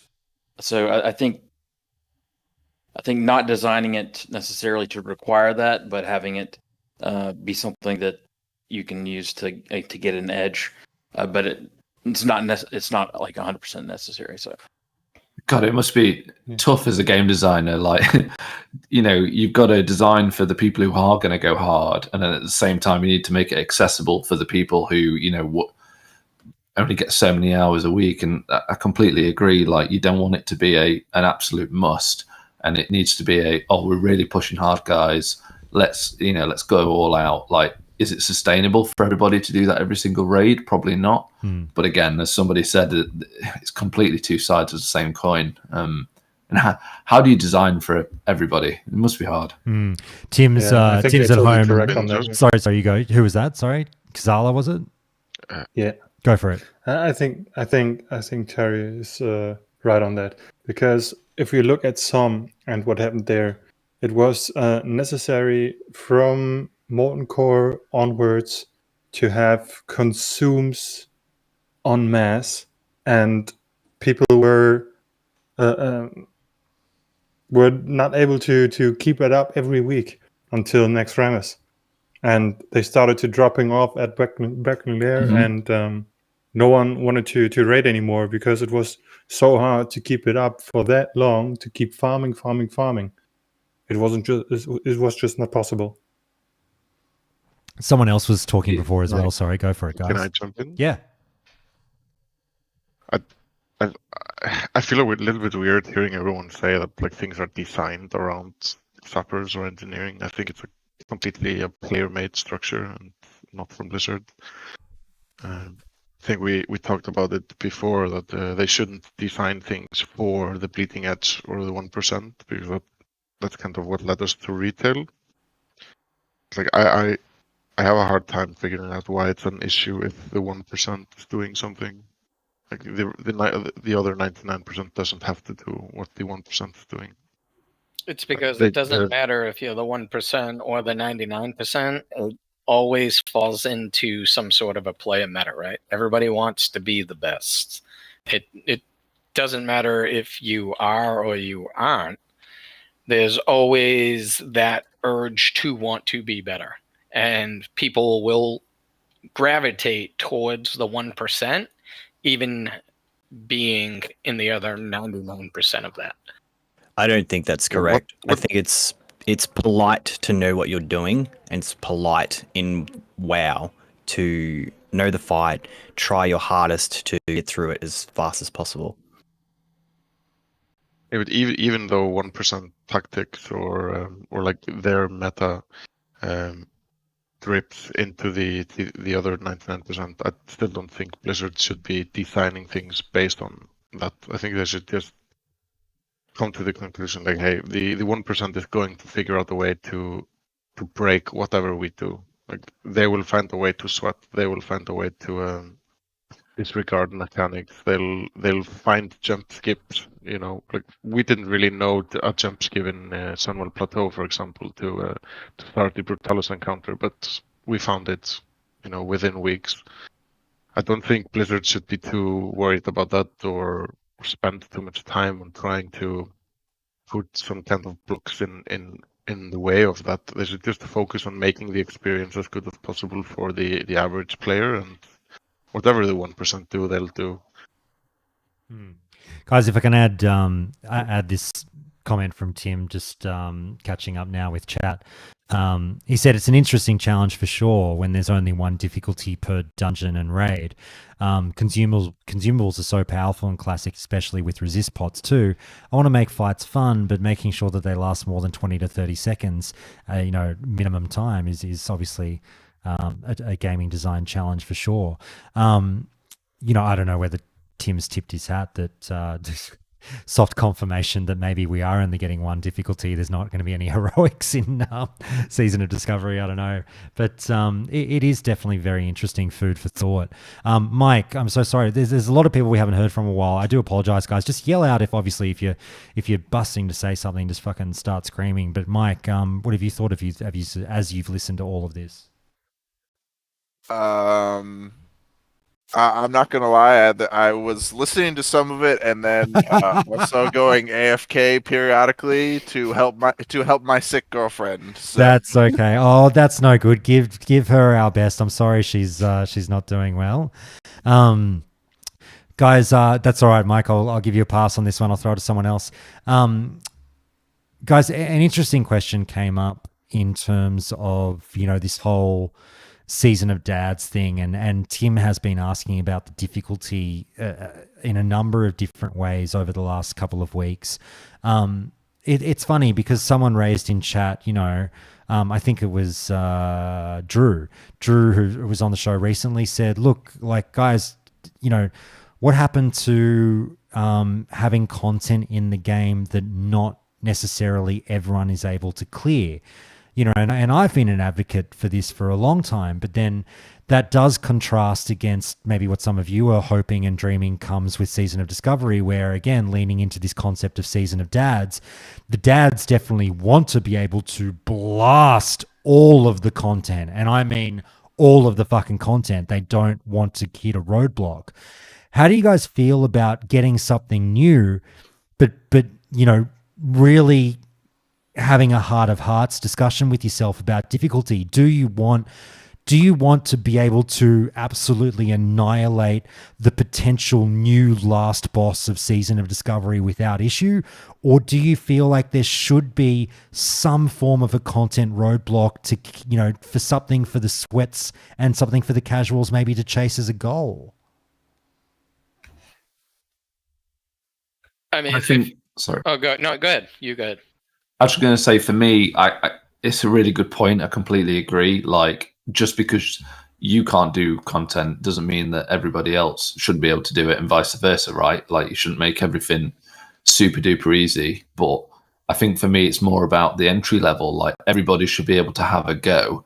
And if it's purely like a skill, or because you've not quite got to where you need to get to, that's on you to improve. But if it's because there's this preconceived meta that you can't get in, that's different. But obviously, once you're through the doors, for me, I think the difficulty, if everyone's on the same playing field, then that's fine. Like, there's no shame in not being able to do something straight away. I think that's a good thing. I completely agree. Unfortunately, gamers think, I feel like MMO gamers feel that it means they've got a tiny dick if they can't beat every boss in the game. And no, I'm being deadly serious. It's like the PvP thing. Like, if you lose once in PvP, or if there's a single boss in the game that you and your guild can't beat, you've got a fucking micro penis. And like, it's a weird mentality. But like, just let me add this one where like, I'm with you, Drew. I've said this for years on the podcast. This is going to be an incredibly, incredibly unpopular opinion. You guys can eviscerate me for this if you like.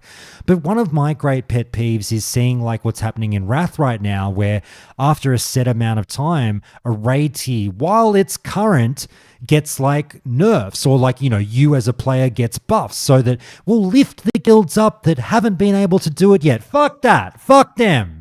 It like create a challenge, like make content that not everyone can do. I don't know. I'm really big on that. And like, it's not a situation where it's like, oh, Josh, you say that, but you'll be singing a different tune when your guild can't do it. No, I fucking won't. Like, I don't care, but I'm very different to most MMO gamers. That hopefully is some food for thought for you guys. Come at me, please. Don't just like, go. With the way you're putting it, right? So like I agree with you wholeheartedly. Look at it like this, right? So obviously gamers have, evolved from when I was 16 starting to play this game. I'm 38 now, okay? I have 2 kids, a house, 2 jobs, so coming from that casual dad, right? I would feel better knowing that I'm in a guild that couldn't. How many people cleared Nax in original Classic? What, 10% of the player base? It was like 2%, 2% or something, wasn't it? This is known as the best version of the game, knowing that less than 10% of the player base was actually able to clear Nax. Yeah, now that Classic has come out and you got all these guilds coming out, the player base has evolved. So we're much better.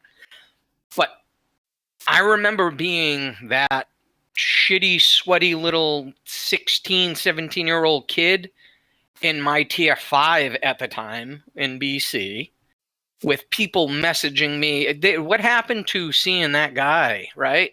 So if you brought this game back with, I'm not saying 10% of the player base has to be able to clear it, or the other, 90% shouldn't be able to clear it.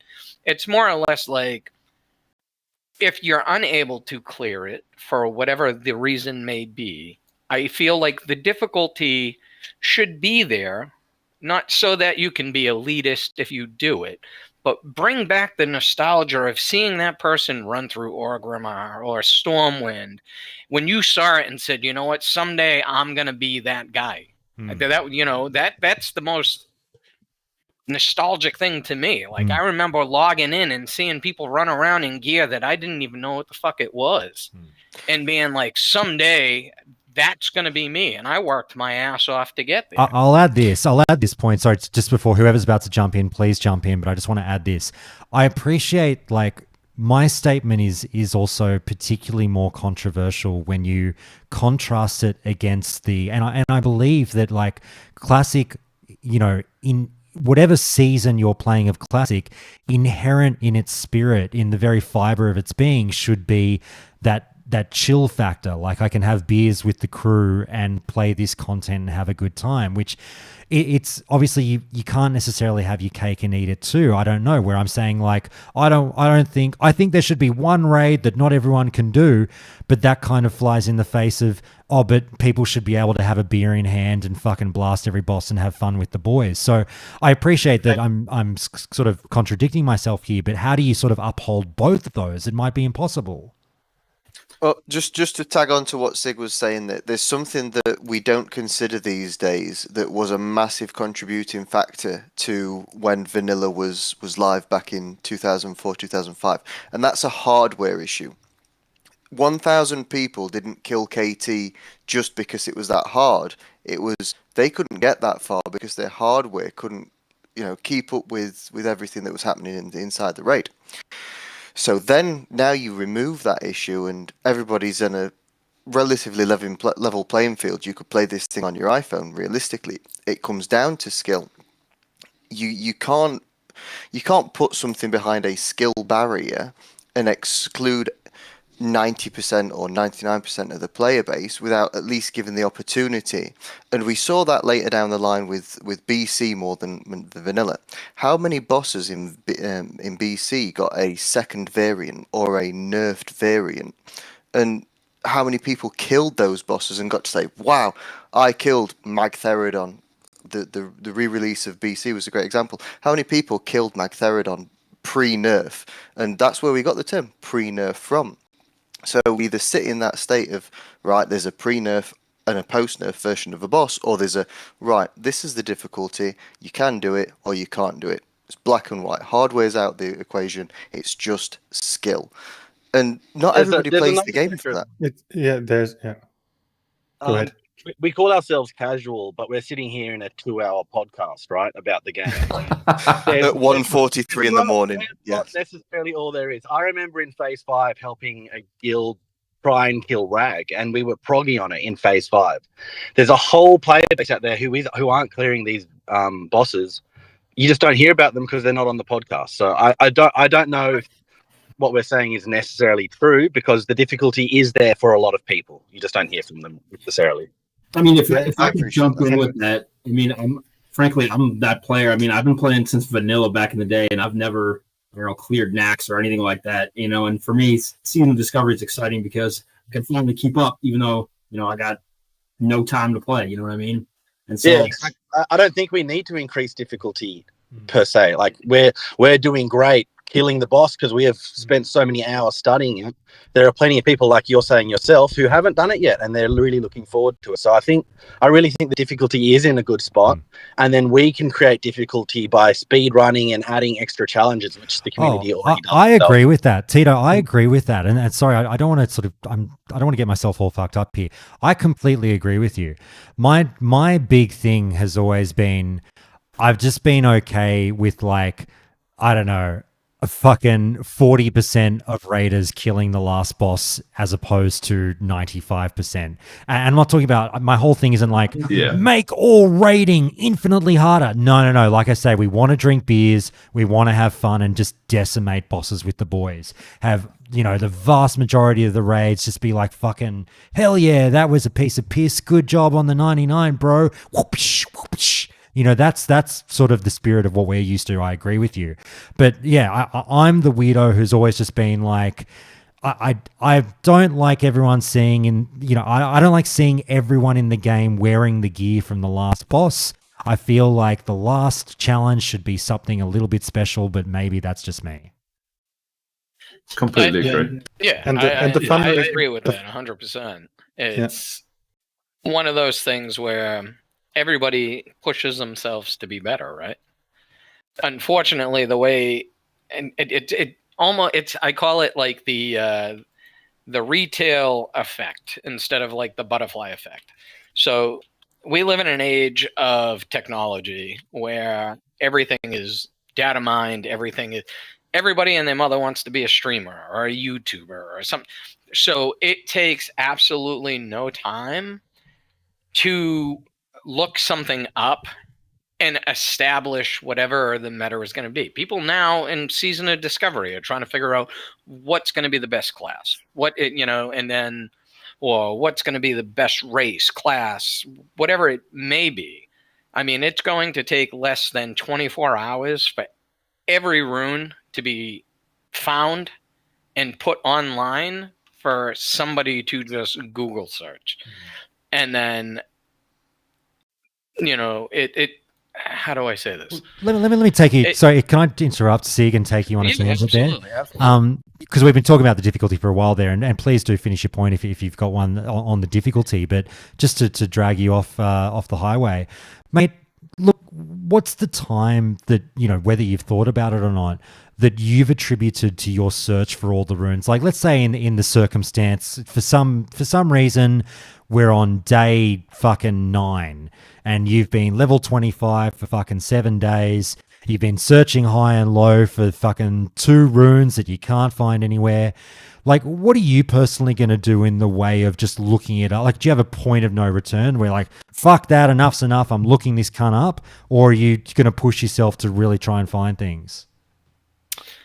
Personally, I would try to find it, I would give it a day or two. Like, I'm one of those players that knows, again, and it just comes from being, I guess, put into the point where, and it's, not even a thing now where a guild is pushing me to find it, but I've always been some sort of a more hardcore player where I need to get what I need to get to be ready. And now is not so much that point, but with that mentality, you never really come out of it. So I would probably say within a day or two, if I couldn't find it, I would look it up. To be 100% honest, I would look it up. No, fair enough. And I don't want to shame people for looking it up, because I personally, that's why I more ask about the time factor here, because that's where I think everyone will get quite like a range of subjectivity, where I think everyone would, freely admit to, eventually I'd look it up. Fuck, I'd look it up eventually. And I've said on the show, I'll search high and low, but if I am like tearing my fucking hair out and it's giving me stress, like, mate, we've all looked up quests back in the day. It's fine, fucking whatever. But I want to have a good go at it first before kind of spoiling it for myself. But how do you other guys feel? Like, the rune search, I think, will be fascinating with testing people's investment in adventure, if you will. Yeah, I think it will definitely. But I don't think that they will make it too difficult to find them. They will give us some Easter eggs to look somewhere where we have maybe a quest or a new NPC is there, or whatever it is. Like, I don't think we will be looking for them 1 or 2 days. That's what I think, at least. Could you imagine though, like, if, let's say, like, the Paladin taunt wasn't found for like 6 months? Do you know what I mean? Like, That would be funny. Or Metamorphosis was like, it drops from the last boss in RFC. Well, they've sort of hinted that, very light, subtle hints that there might be runes. Like, yeah, I've got no doubt that a lot of the runes won't be like overly hard to find, but they've hinted that, hey man, there might be a couple that are fucking not right in front of you. You know what I mean? There might be, they haven't said this explicitly, I'm putting words in their mouth, but like, you might have to go for a fucking swim. You might have to go to the top of a mountain. I don't know. You know what I mean? I think it's hella cool though that we're not going to know this from the start. Like, I love the fact they've done that, but I do know what you mean, because if it is Metamorphosis, for example, obviously I've just gone on about being excited about being a Warlock tank.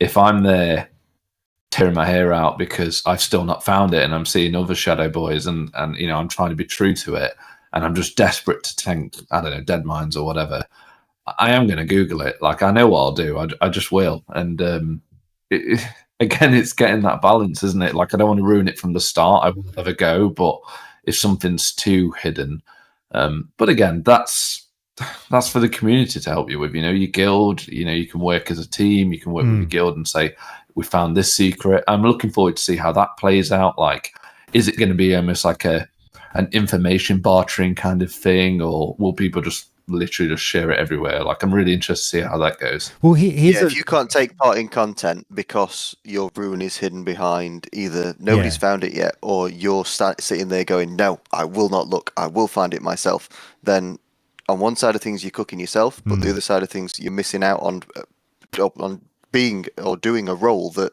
the game's given you the opportunity to do. True. But that's how the beginning of MMOs are, though, right? Like, that's one of the joys of playing an MMO whenever you first start out, is that sense of discovery, right?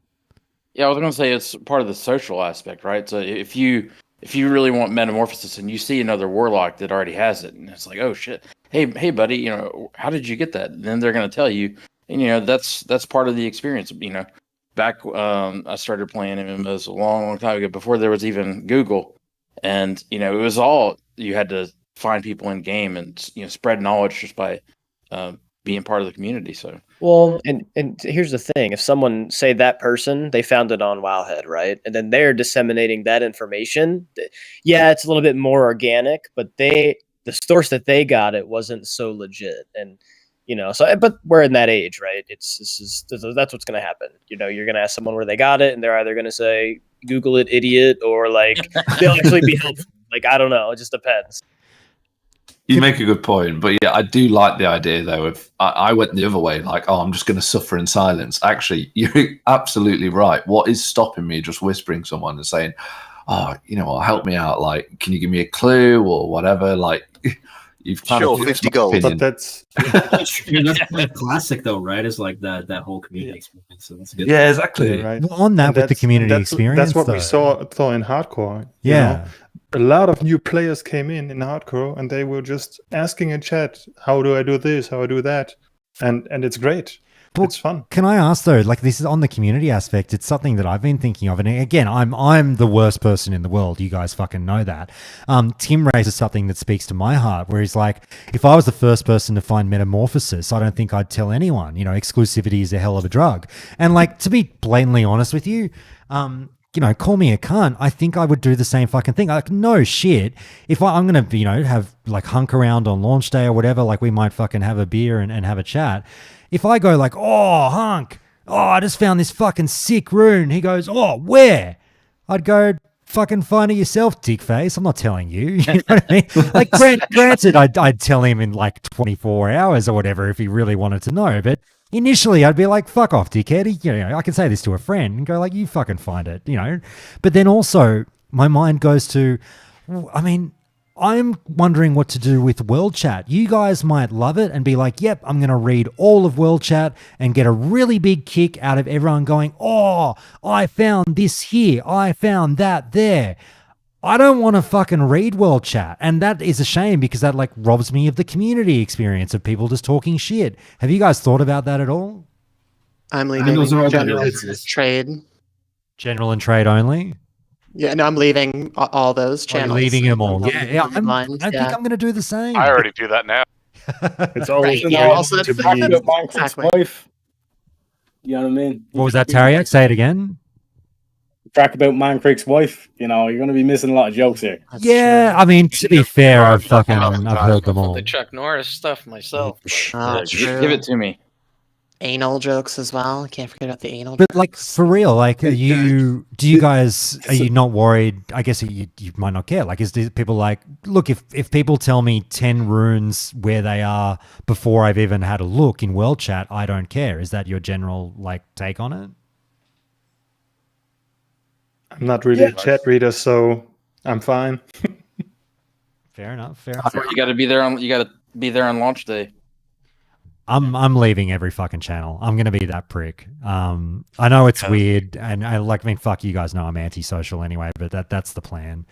Right there with you, man. Yeah, man. I don't think it is weird. I think the beauty of you know, going back to classic is the fact we knew fuck all. Like we were so, you know, scattered in the dark, like trying to figure this stuff out. I know you had things like Fotbot and stuff like that, but that was the beauty of it. So I think, although I said if I couldn't find metamorphosis after so long, it would tear my hair out and that would drive me to it. I would be the same as you. I think at the start I would try and be true to it and just try and find things myself. And I think only after a certain amount of time, then I'd start going, okay, I'm obviously crap and I'm no good at looking for stuff. I'll start asking for help. So I'm definitely with you on that. But we had to think too, it's not like they're gonna hide it in like Silithus or something, right? Like these first runes are meant to be found. I really don't think, like, you know, we're gonna find it in Red Ridge or Barrens or, you know, whatever. Yeah, it's going to be level appropriate. But you Yeah, don't know. so I mean we don't know, but I would struggle to think they'd like stick it in the Ogre Cave in Syrian Gorge or something like that, you know. I look forward to people Yeah, we fucking could with be people. thinking People will fuck with people as well, which would be great. It'll be like, oh, I found this thing. Yeah, just about fucking 300 yards off the coast of Westfall. If you go northwest, you'll be right. You'll get there.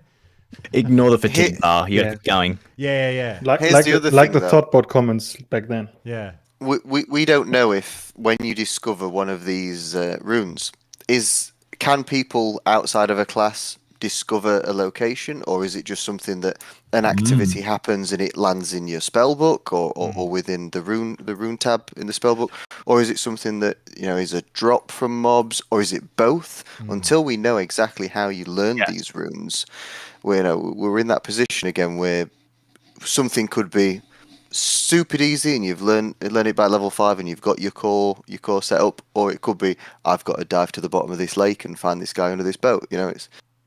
Well, I think they're going to take some influence from MOP, how all of those items and everything was spread around, and I think MOP really did a very good job at getting people out there and discovering stuff in the world. I think they're going to take a lot of influence from that. I never even thought about it. How do you guys feel? I mean, this might be a controversial one if they did it. How do you feel if like 1 or 2 runes were a drop off a mob and not 100%? Love it. Time to go farming. Yeah, I mean, I think it just brings more, interaction to the game. Somebody's going to be like, hey, I found this on such and such mob, and then, it doesn't have to specifically be that mob. It could be just, a range of mobs, and it just brings people back out into the world. I think that's a great thing.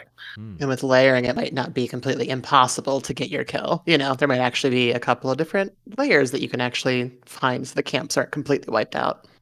Imagine if they put some on the world bosses. That would be pretty interesting. Yeah.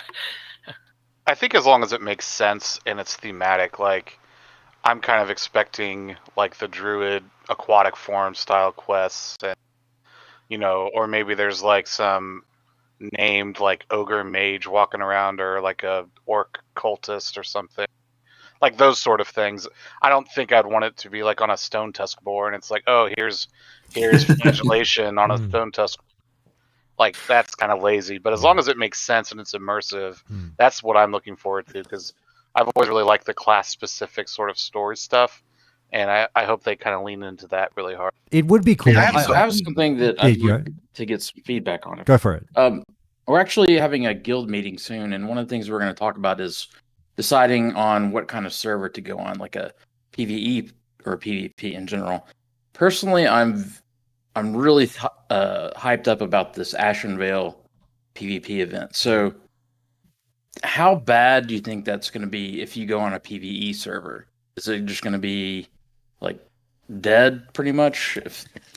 I think, in other words, how much better will it be on a PvP server? I think it's unfortunate that, and it's one of the sad things that kind of Blizzard has probably had to wrestle with in deciding how much information to give up leading into launch. But so many people are asking the same question as you. What the fuck is going on with this Ashenvale event? Like, we need to know more. And people are literally having it decide whether they go on a PvE or PvP server.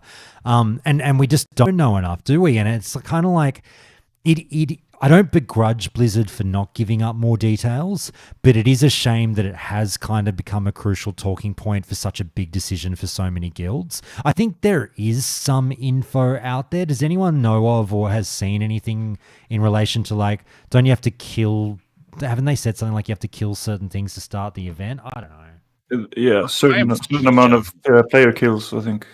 Well, yeah, my impression from the announcement at BlizzCon was that whenever one of the engineers, I forget which one, was talking about how it would initiate was whenever there was a certain amount of people in the zone. So I kind of thought it was kind of like Wintergrass, where on a PvE server, it would just be a PvE zone, and then when enough people got there, the event would start, and then it would become a PvP zone, regardless of if you're on a PvP or PvE. The rest of the world would be PvE, but that would be like a PvP event during that time, and then it would go back to being a PvE zone. That makes sense. That'd be cool. You've got to think it's a leveling zone at the same time, and it is going to be like a capped leveling zone when we're sort of getting up to 25. So if you can't do any of the quests in that zone because there's a continuous PvP event going on, there'll be a lot of people, myself included, that will be rolling on a PvE server that won't want to step foot in that zone, because I just want to get on with my quests and get to level cap and crack on. But if it's a time-based thing or a number of players-based thing, you know when to avoid it and when to... Oh, sorry, it's a capo, actually, for guitar. It's a fidget toy. That would be the way I'd prefer to see it, rather than you step foot in Ashenvale and that's it, red is dead. Yes. I don't want that, No, and I don't want to miss out on those happen. quests. Yeah. Not on the PvE server, not with all what happened in phase 2. I think they will. You will have to really put on PvP for yourself to be eligible to do this event. Otherwise, this will be a shit show. Yeah. So what you were saying about people being in the zone, right? In order to trigger it, I think that's a terrible idea because everybody is going to rush to 25 so fast that it's almost like if I am also this time around rolling on a PvE server. Even as somebody who loves PvP, it's one of those things that I've decided I'm going to play at my pace and go. But if it becomes something that's zone based, like you just said, you're going to avoid the zone completely. And I feel like that's detrimental to your gameplay as well as mine. And I don't think that is the correct answer. I know they had mentioned like when imbalance comes in, like, you know, but I feel like that's going to be far into phase 1. It's more or less like you're going to deter the player base from doing what is best for them by making it a zone-wide, you know, based on how many players are in the zone at one time. All right. But at the same time as well, like during the 11 experience on a PvP server, you know, cheeks gonna get clapped. You know what I mean? Oh, yeah. I'm looking forward to it. I can't wait. Like I think this thing being shrouded in a bit of mystery is part of the appeal. I look now in saying that, I'd love to hear you guys on this one. Like there is a lot of concern around it as well. With like, I mean, look, we keep saying that the meta is going to meta. We know that players are going to work things out, and eventually a meta is going to be followed. That's fine. You can't avoid that, and it's fine. The thing is, what is that meta going to look like? And some people are saying like, look, I really hope this doesn't turn into basically AV where we just zerg a certain thing and we don't really fight each other, and you know we work out what we have to do to get our items the quickest, and that's that. Do you guys sort of, I don't know, it's so hard to say because we know nothing. Do you have concerns about the Ashenvale event? Do you think it's going to be amazing? What do you reckon it's going to look like? I think it's going to be a ton of server lag right out of the gate because it's going to be like old school Terran Mill versus South Shore, where everybody and their mother on the server is going to peak at right about the same level. And before, you know, I mean, within phase 1, right, BGs hadn't opened. So the only PvP you were getting to rank at that point was in the open world. And it was literally a shit show. You know, if you didn't have, I mean, I have a decent computer, but like if you were running on that, you know, 1998 fucking, you know, box style computer, I mean, you basically just logged out, you know, mentally because your screen didn't change for 4.5 hours. No, you're right. I mean, we've seen in Classic, and look, we've been very critical of Blizzard for this in the past, and I think justifiably so. You know, we'll see what comes with Season of Discovery, but we've got no reason to think otherwise. We've seen if you get any form of, you know, I say mass world PvP, but sometimes it's not even what some people might term as mass world PvP. If you get 50 plus, 60 plus, 70 plus players trying to fuck around in world PvP, you will get a slideshow in WoW Classic. It's very awkward in 2023, but it happens. You know, I think, you know, like I say, it's very fair to throw criticism when you weigh that against your sub fee at Blizzard. That's kind of weird. It's super weird. So you'd want to hope that, I mean, fuck, number one, that they're confident enough in their tech that they've designed a whole large-scale zone-wide world PvP event for their new game to be able to be like, you know, it's going to operate fine, or they don't give a fuck about the performance. It's just going to be like we're used to over the last few years, and it just is what it is. I just, you know, the layers are going to be very interesting with the numbers of each, you know, how many people are allowed on each layer, but I guarantee you the comments will fly in thick and fast on the subreddit if the slideshow is horrible and this world PvP event is like dragged back by tech. Well, You don't people even get have to to. discover people get to discover if their computer can handle it. I suppose that's about it. Well, I mean, but I've got a good computer as well, and I've had the slideshow through Classic. Yeah, you don't have to look at PvP. I mean, Chromus will attest to this because we were both in Silithus at exactly the same time in the same group, trying to get on the same layer, same layer, and that was a PvE event in a single zone, and the servers couldn't hack it, and we could not get tags on anything, and then you're layer hopping trying to get to another layer, and sure, the player base at that particular point might have been higher than what we're going to see in SOD, but if the hardware you're connecting to can't hack it, what you've got under your table ain't going to make a difference. And then you've got lots of other people, not just the server interacting with what you're doing, but you're trying to interact with other players that are connecting to that server. You're kind of both bouncing your head against a brick wall that stood in the middle, rather than you just bouncing your head against the brick wall that is the PvE event. So yes, hopefully they've got the maths right on their end, and their hardware can live up to what the demand's going to be. Absolutely. Well said, mate. Have you got the slideshow thing since they've switched over to the Dragonfly client? I haven't, to be fair, I haven't tried it since the Dragonfly client. Because that's what I think they're kind of like doing the whole thing. Like, don't worry, like we got this. Yeah. I think there's something in the back end with that, but like I said, something to definitely watch out for as well, because Classic has that kind of quote-unquote nostalgic effect. Yeah. Well, we're only a few months into having the Dragonfly client, aren't we, on a Classic? I think so. I know it came out a couple of months ago. So yeah, look, hopefully that will if that answers a lot of the problems, fantastic. That would be wonderful. Guys, look, we'll start to hit the home stretch here. Let's go out on a fun note. I think I'm so excited for BFD. I think these level up raids were arguably the greatest, outside of just extra new content at max level and all that shit. The level up raids, I think, were the greatest masterstroke, along in tandem with the staggered leveling brackets. Who's pumped for BFD? Who plans to be in there by fucking day 2? What's going on? I'll be there.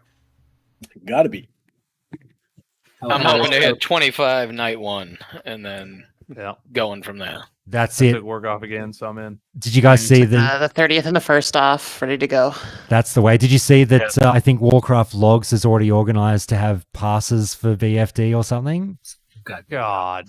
I don't even care about the pass. I've already told my boss I'm going to shit my pants on Friday because I figured by the time I get out Thursday night from work, service will just be coming up. That's the way. That's the way. Look, in all honesty, like, just not to go too deep on it, but in all, just having a bit of fun.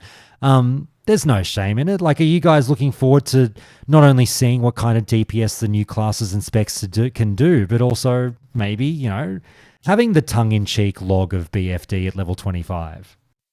I'm actually guild leading and raid leading for the first time, so I'm excited to explore all that and figure out what's going on. It'll be fun. That's another thing. Very nice. That's another thing I like about this whole thing. It's like there's a lot of people. I think there was a video 3 months ago or something like that. Like Peo actually found someone who'd never played Classic before. Like they had the rest XP guide and all the stuff. Took him around, bought him his first mount and all the stuff. But it's that's what I want to kind of not lose sight over, because it's we all want to get our sweaty on.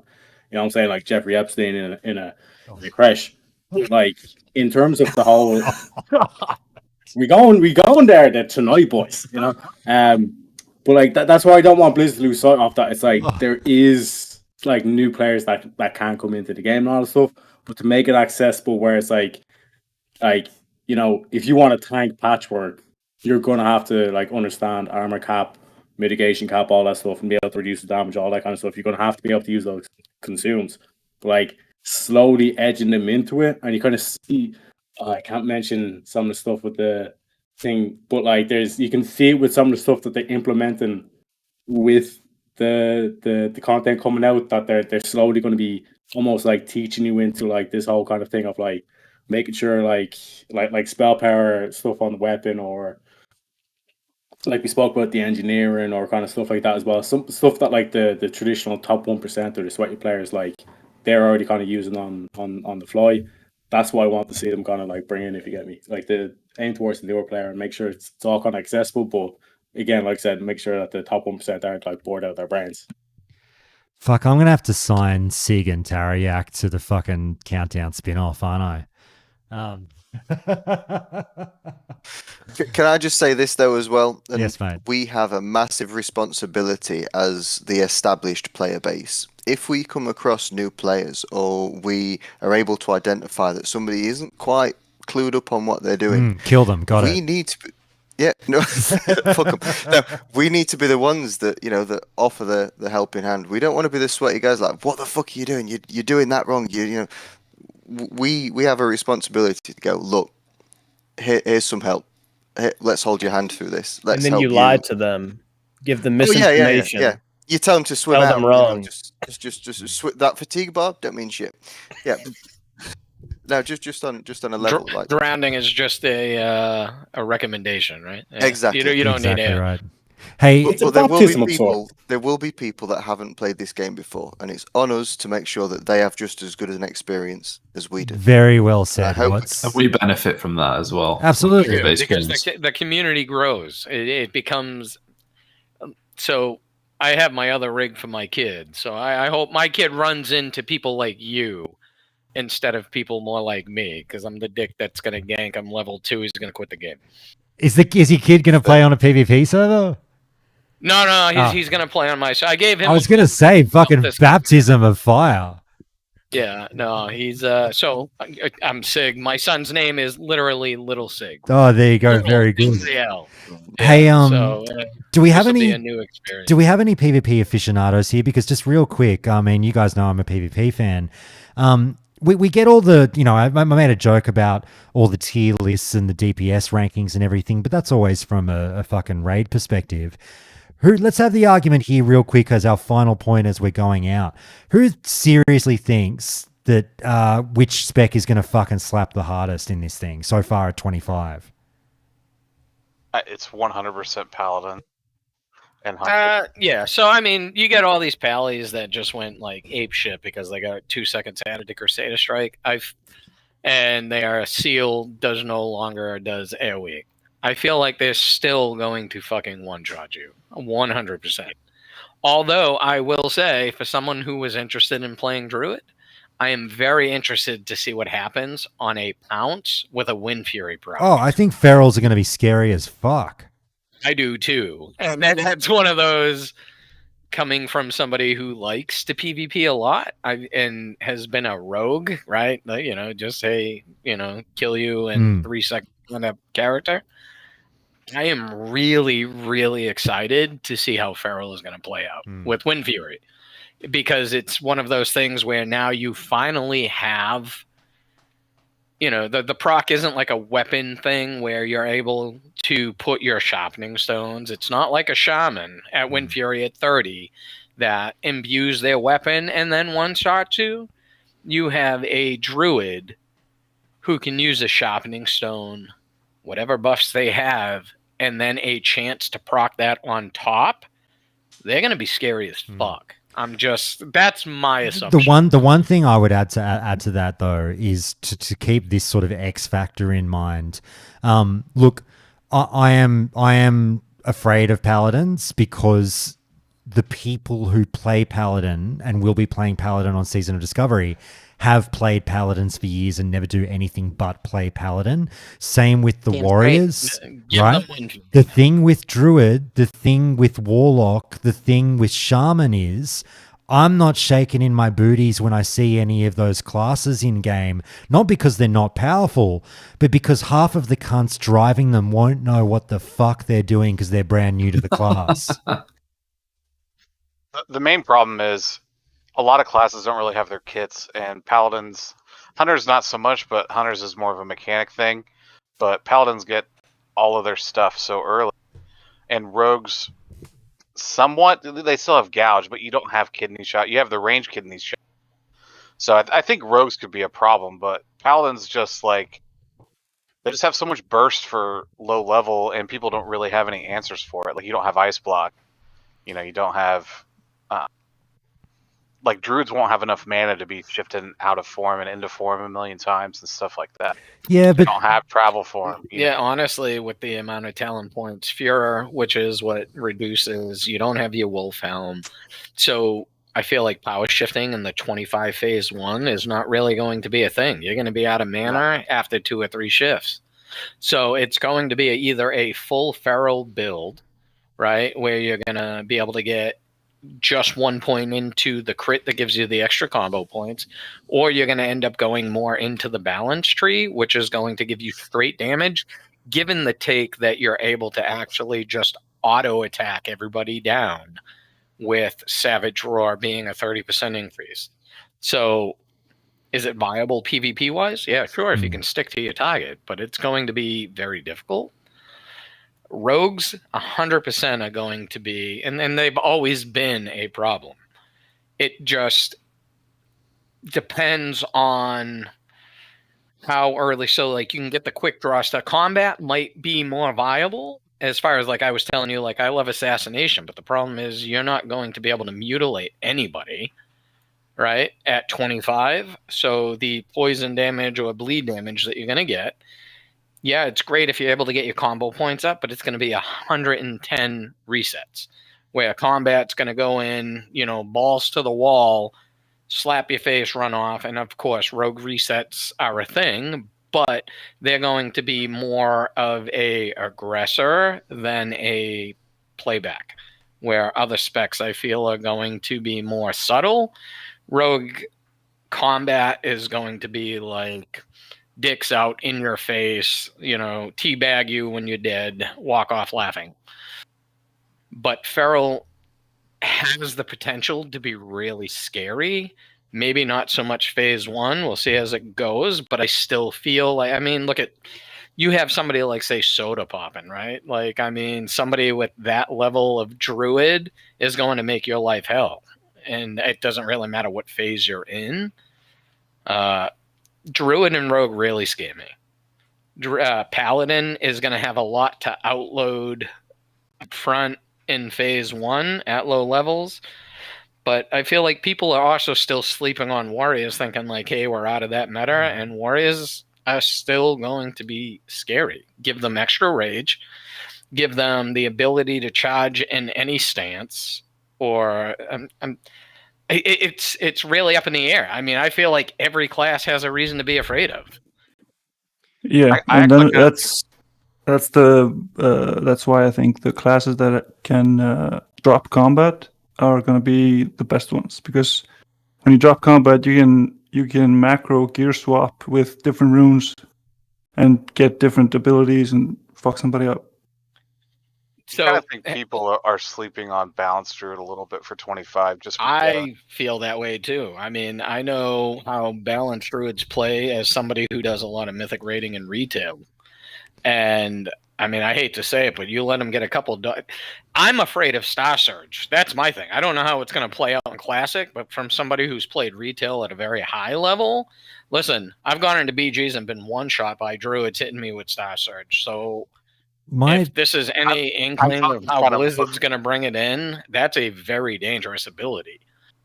More from like a support role where you could take like Life Bloom, the Free Wrath, and Sunfire or whatever. So you could do like kind of like a Restokin, but without the actual Moonkin form.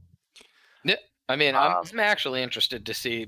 We obviously don't know at what point we're getting runes or how we're going to get, at what level or how it's going to come in. But as far as like, I think it's going to be, if Druids got Fury of Storm Rage at a very early leveling point, it's going to be a game breaker, because Druid leveling up until you get forms is pretty slow. That's actually what I'm running. Wrath kind of hits like a truck at low levels. That's what I was going to ask though. Well, that's taken away from that. Just on that, like, can someone fucking explain this to me like I'm a 2-year-old? Like, I don't want them to change it or anything. Like, fine, it is what it is. But how in an MMO do you have a free castable spell? Like, it's not like Wrath tickles, like it fucking hits. No, that's that's the thing. Like, I think people are sleeping on fucking Furious Storm Rage. I'll tell you right now, as somebody who wants to play a fucking Feral Druid, if I get that ability, I'm 100% in on Balanced until I hit 20 for cat form, because that is going to be the end all be all for like pulling mobs. You're gonna wrap as much as you can. You're gonna dot up, and maybe it depends at what level you're at. You're gonna root wrath. I mean, there's nothing to it. It's pull. There's gonna be like no downtime for levels. Exactly. Yeah. You normally you wait, you gain mana, you drink, you eat, whatever the cost may be. But with 100% mana cost on Wrath, I feel like you are going to be a fucking turret. You are just gonna stand there, grab a warrior friend, let him hold the mob, and blow everything the fuck up. It'll be Season of Discovery World Record Balanced Druid. Yeah, and presumably Sunfire and Moonfire are two separate spells. So you could. It doesn't say Sunfire replaces Moonfire. No, they are two separate spells. Yeah, that's the thing is you go with Sunfire, right? You're gonna dot up everything, and then you're gonna sit there and cast back at 100% no cost wraths, right? So you're gonna get 3-4 wraths off, 2 dots rolling, have somebody else hold the mob. You are a machine gun. There's no run question around life about it. blooming yourself. And Yeah, just rejuve you and the guy holding the mobs, and it's like the dream team. Not to disregard how strong it could be then in that side of things, but is Wrath not just a druid's wand? No, it hits harder. No, I mean it hits Especially so while much leveling. harder than a wand. Well, think of it, I guess, to the point of a priest wand, right? So like if you go into wand specialization, you do a ton of damage. You do just as much damage as a rogue using a wand. That is a druid's wrath. I mean, I think Wrath hits a bit harder than a wand. I would think. No. I mean, you can still be interrupted too. Like wands, you can't be interrupted, I guess. Yeah, you get stunned, leveling, you get nature only... locked. And... Yeah, but while you're leveling, you've only got 20 wraths before you're out of mana. Even that, you get nature locked hitting. Okay, so for the instance that somebody or something hits you casting wrath, right? Sunfire is a different spell than nature, and so is Moonfire. And you also have an impact damage on top of the dot.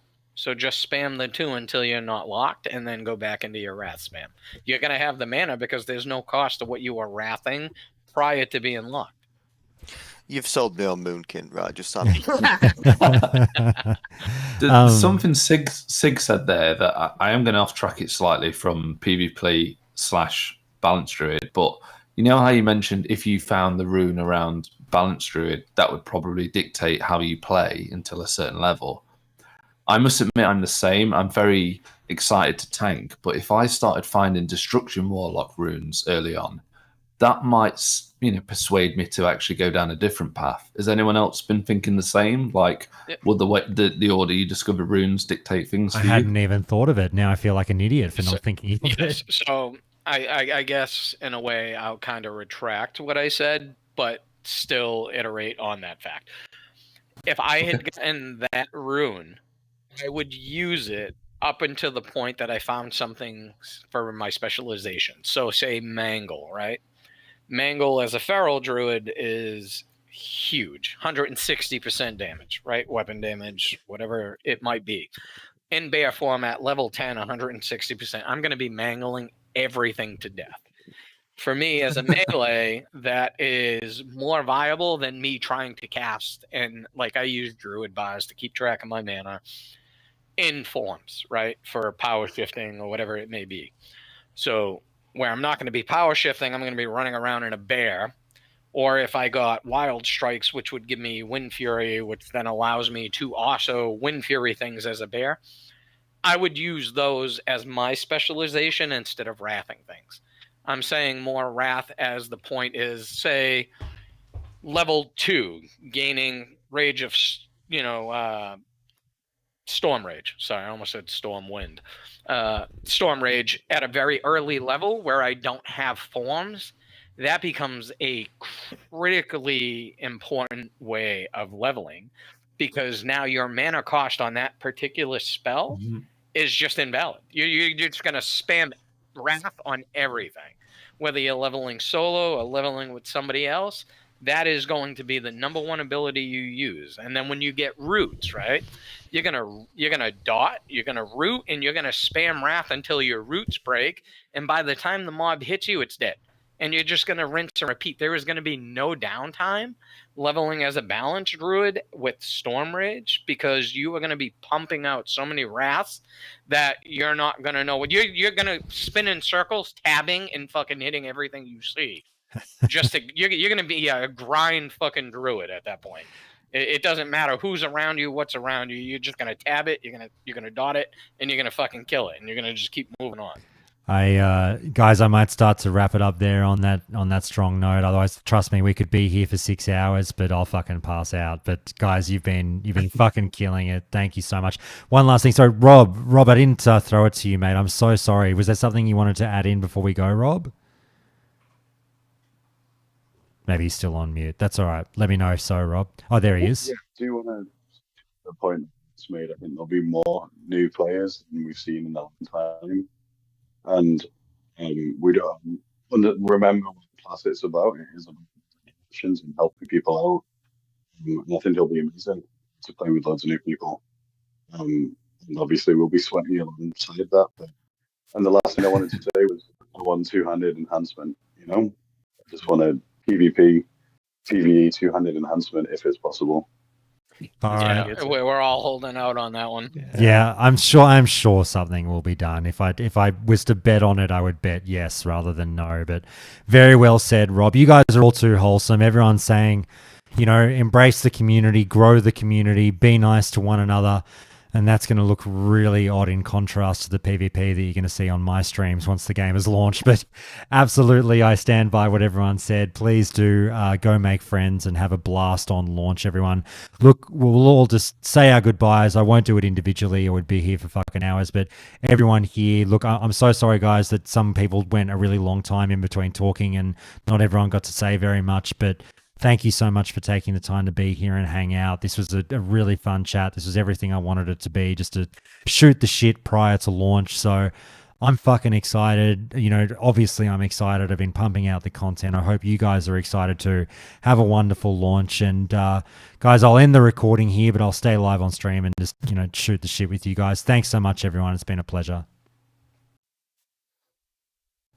Thank you. All right. Oh, yeah, guys. Thank you very much. No, that was sick. Yeah, if you got to go to bed or anything, hit it. Thank you so much, you fucking legends. Yeah, I'm off. Josh, two things. First, happy belated 21st, because I've not spoke to you. Thank you, mate. And really, really well done on this last 7 days. I mean, this Thanks, will now mate. mark up over 12 hours of recordings, plus all the editing time you put in, and we really do appreciate it, mate. So, keep Thank it going. you. It's made my work week so much better. Oh, I'm glad. I'm glad to hear it. But like I said, like I always say, fucking we had almost 20 people in on this call. Like there's going to be all these people sitting at work in the next few days, like thanking you guys as well for, Sig fucking putting in the hard yards on this episode. You know what I mean? Like, Love it, man. I can't tell you how many times I've listened to these podcasts being like, I want to be one of these guys, and I love everybody in this channel right now. Josh, you've done an amazing job with it. I've been watching this from the start till now. All you guys that have, put inputs over the years, I am like a huge fanboy. I'm the new guy here, and it's like, listen, nothing but love for everybody. No, you guys have fucking rocked it. And thank you for making my night, allowing me to even be on this thing. all good. It's all good. It's a pleasure, mate. Look, I'm glad sort of like Tim gets to hear this, and Tim knows this anyway, but I'm glad Tim gets to hear this shit where like a lot of people have been coming on the show lately, particularly in the last month, going like, mate, I've been listening for years and I'm finally a caller. This is a lot of fun. And like, I don't make up the bullshit when I'm like, we've had this core group of like 5,000 people around the world that fucking love Classic. They listen to Countdown to Classic and they're passionate and they can all come on and give constructive criticism and positive vibes out there and good thoughts. So like, thanks to you guys so much. Tim, I will say this much actually while I've still got you just before you go. I just heard back from the PR department. And like I was joking earlier that they hadn't locked in the time with me yet, but they have now, I think. Yeah, we've locked in the time. I just want to it's not even about you, Tim. This is a stupid mild complaint. They've asked me 3 fucking times for my list of questions. And the first time I'm like, yeah, here's the questions I'm going to ask. They come back a second time a couple of days later and go, oh, hey, just again on those questions, what are you going to ask? And I go, oh, okay. I give them a second list, like second time I answer the question. Here's the questions I'm going to ask. And they just got back to me 24 hours later after the last one going, oh, mate, can you just be a bit more specific with those questions you're going to ask? You're fucking killing me. To be fair, though, I am vague by design, and I've historically gotten away with it with the PR department, but obviously they're not having a bar of it this time. So, yeah, that'll be fun. The intern's cracking down. Come on. Yeah, I know. No, it's all good. Like they don't like the concept of a casual fly by the seat of your pants conversation. So it's been funny how much they've really let me get away with it in the past when I've been like, yeah, we're just going to talk about some stuff and some things. And they've been like, yeah, whatever, dickhead, okay. But this time they want to know. The interview with Crick seemed like it was pretty kind of, oh, hey, I have some questions. Here, let's do this. Yeah, no, but the guys like Tim and Agrend can fucking handle it. Like, number one, they know I'm not going to be stupid. And then number two, they know they can fucking back themselves to answer anything I've got up my sleeve. But it's not an issue for them. I guarantee you, whether or not the guys disagree with me or not on this, the fucking PR department has, stresses much more than the fucking interviewee. I guarantee you of that. They get no say. They've just got to be glad that Tariak's not the one that's asking the question. I know, right? True, that is true. Josh is gotcha journalism. So I know, right? I put the anal in analogy. Oh my goodness! Right. Everyone, everyone does have to send in their list of questions. I know that, Tim. But just like I say, in the past, I've sort of been incredibly vague by design, but I won't be able to get away with it this time. But there's no surprises, Tim. Like I actually haven't told you guys. Like I'm not going to do the stock standard interview.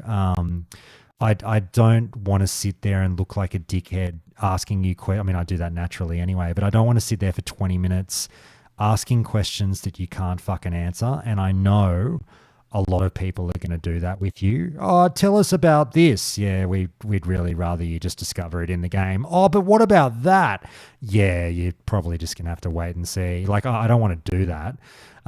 So like I said to you the other day, Tim, I more sort of want to lean in on the old, like, we're not going to get another opportunity probably to get any form of a game dev diary on this one. So, like, I want to, I mean, I'm telling you now to you can prep for this as much or as little as you want.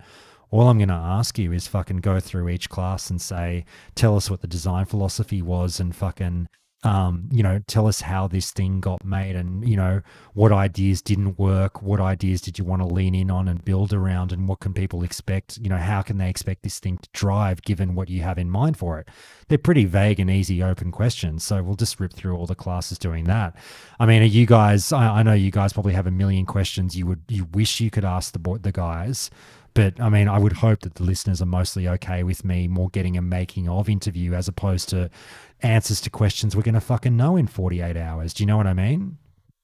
Yeah. It's better you ask those questions than ask the same questions that everybody else is going to ask. Yeah. We just have 15 versions of the same interview. Oh, it drives me up the fucking wall. Yeah. Every fucking time. Yeah, see you. We'll go to bed, Watts. We'll catch you later, mate. I'm going to shoot. I'm really glad Chroma's jumped in as well, though. Oh, Josh, you'll have seen the screenshots I've posted of like the group of players, like our little 5-man group. Chroma's is the Warlock. Oh, very good. I'll have to check it out. Glad he finally got to come in. Nice to be here, guys. Great group. No, all. Great job, all. Yeah. So Tim, that's basically what to expect. But I'll let the PR team know. But yeah, I might be cheeky. If I do anything, I might weave in a 5-minute lightning round and try and ask very quick yes or no questions that don't necessarily give up answers we shouldn't have. I mean, I should ask you guys if you could, what would your cheeky question be with a yes or no answer that you'd want to hear from the guys? That you think that you realistically believe they could answer? Any new legendaries? I think they've already said yes. Did they? I think so. I think it's been heavily hinted at. They held a bit back, but They yeah, definitely they confirmed. did not. They didn't say yes, though. They did not say yes. No, but it was, I mean, read between the lines, heavily implied. Yeah, it was. It was a Blizzard yes. Blizzard yes. Yeah, but if anyone's sort of got any pearlers that I could ask them, I'm happy to try and weave one in. I can't really brainstorm on that one a little. Yeah. Any like something quick and easy that I can just go bam, bam, bam, bam. I'll think. I guess for future raids, are they going to focus on pre-existing content like Black Fathom, deeps and revamping it, or are they going to go more down the Karazhan crypt routes? Yeah, at 60, do you mean? Yeah, or any level. Yeah. The question is, do you think they're going to keep it 40-man, or do you think where BFD is a 10-man raid, right? As we gradually level, do you think they're going to bring it up as we're going, or do you think they're going more less is more kind of thing?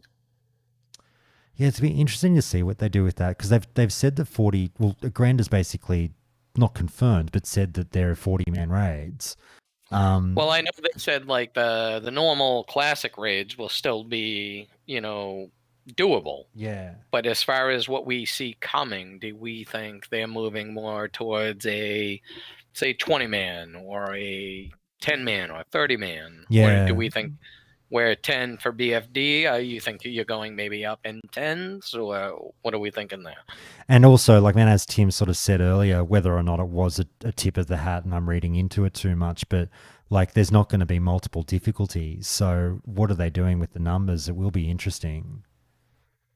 I think a big one a lot of people are wondering is the late game content going to be more vertical or horizontal? Like, are you, are they sorting in new stuff between existing stuff, or are we going past Nax? I think a lot of people are just kind of confused about that.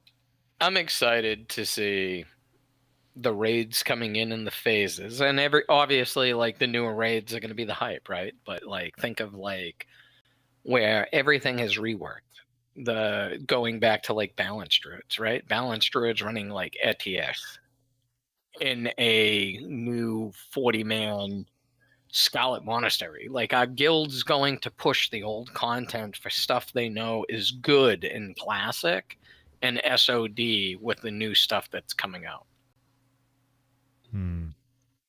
I think. Josh, go ahead. Sorry, go Axe. I just wanted to, if you do get this opportunity to publish this before launch, I think you do a community a great service by pinning them down on the whole Ashenvale and a PvE server thing, because it's not just Ashenvale, right? It's every other level bracket after. Oh yeah, And I think they like. Sorry, I meant to say during the podcast recording, Axe.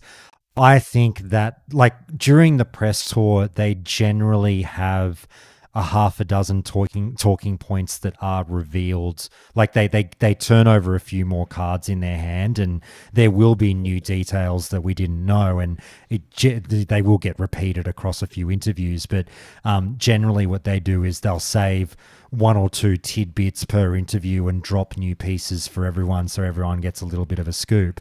But I completely expect that will be answered in this round of interviews over Monday and Tuesday. I'm happy to ask it, but I might check with Tim if they're going to address that rather than burning one of my questions on it if others are going to be told that, if you know what I mean. Absolutely. It's just, I think if there's any one question that could most benefit people in like before Thursday, that's the question. I agree. I completely agree.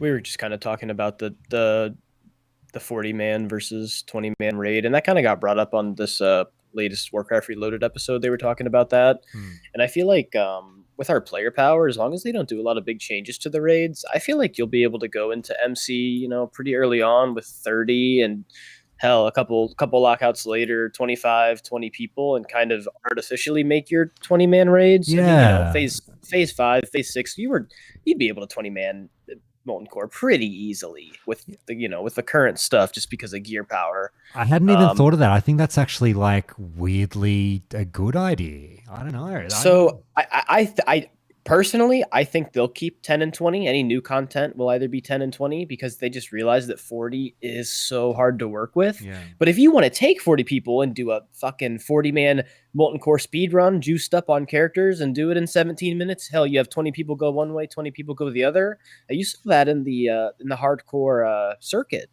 In the 5-mans, they would break up, and I don't know if you guys watched that, but you'd have, your rogue and your druid split off, and your other 3 will go, and they were speedrunning dungeons. That would be weirdly and fun. that was cool. That would be weirdly fun, yeah.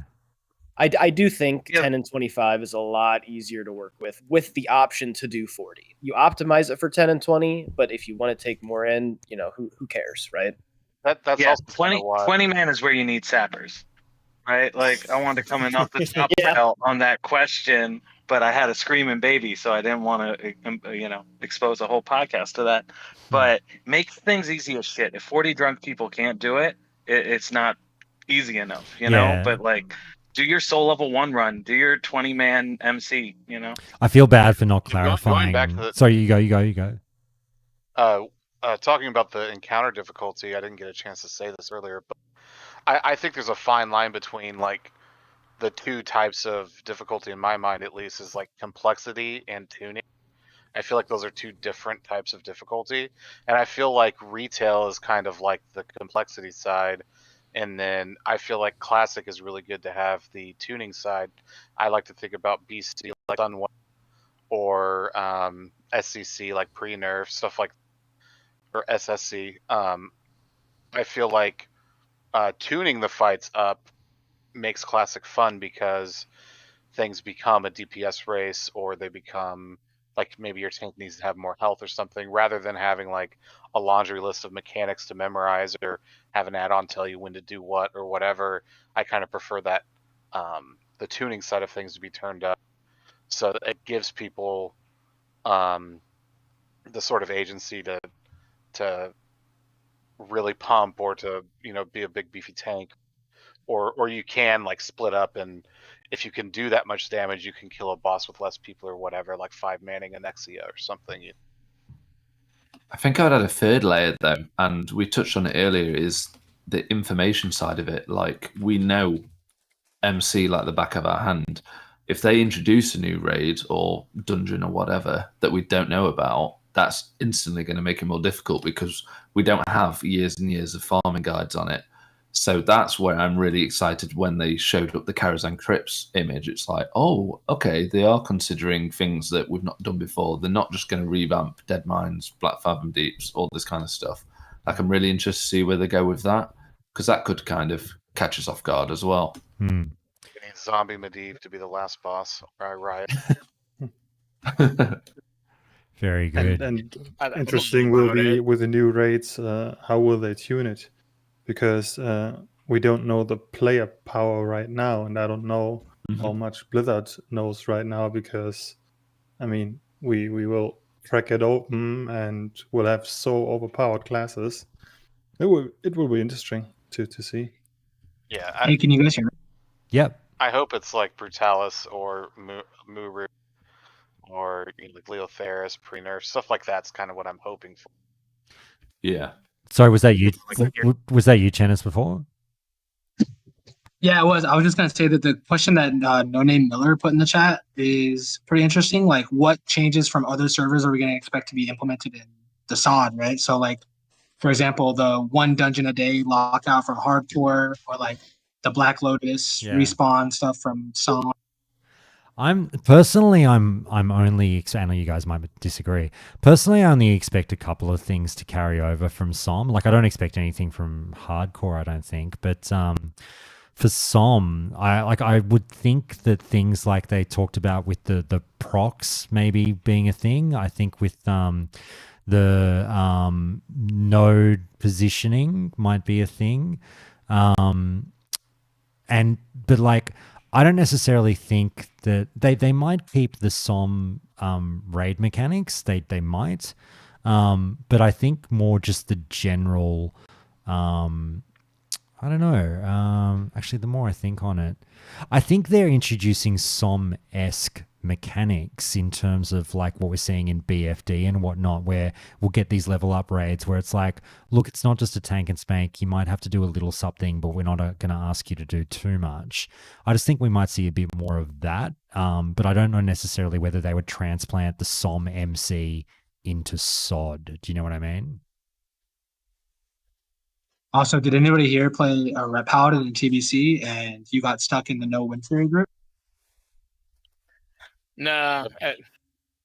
I was the survival hunter in TBC. I started out as an enhanced shaman, but I was always like in the shit group. I was a survival hunter. The reason I asked is because a lot of my friends have been talking about it, where it'd be nice to see like some very restrictive buffs come over from party wide only to raid wide only.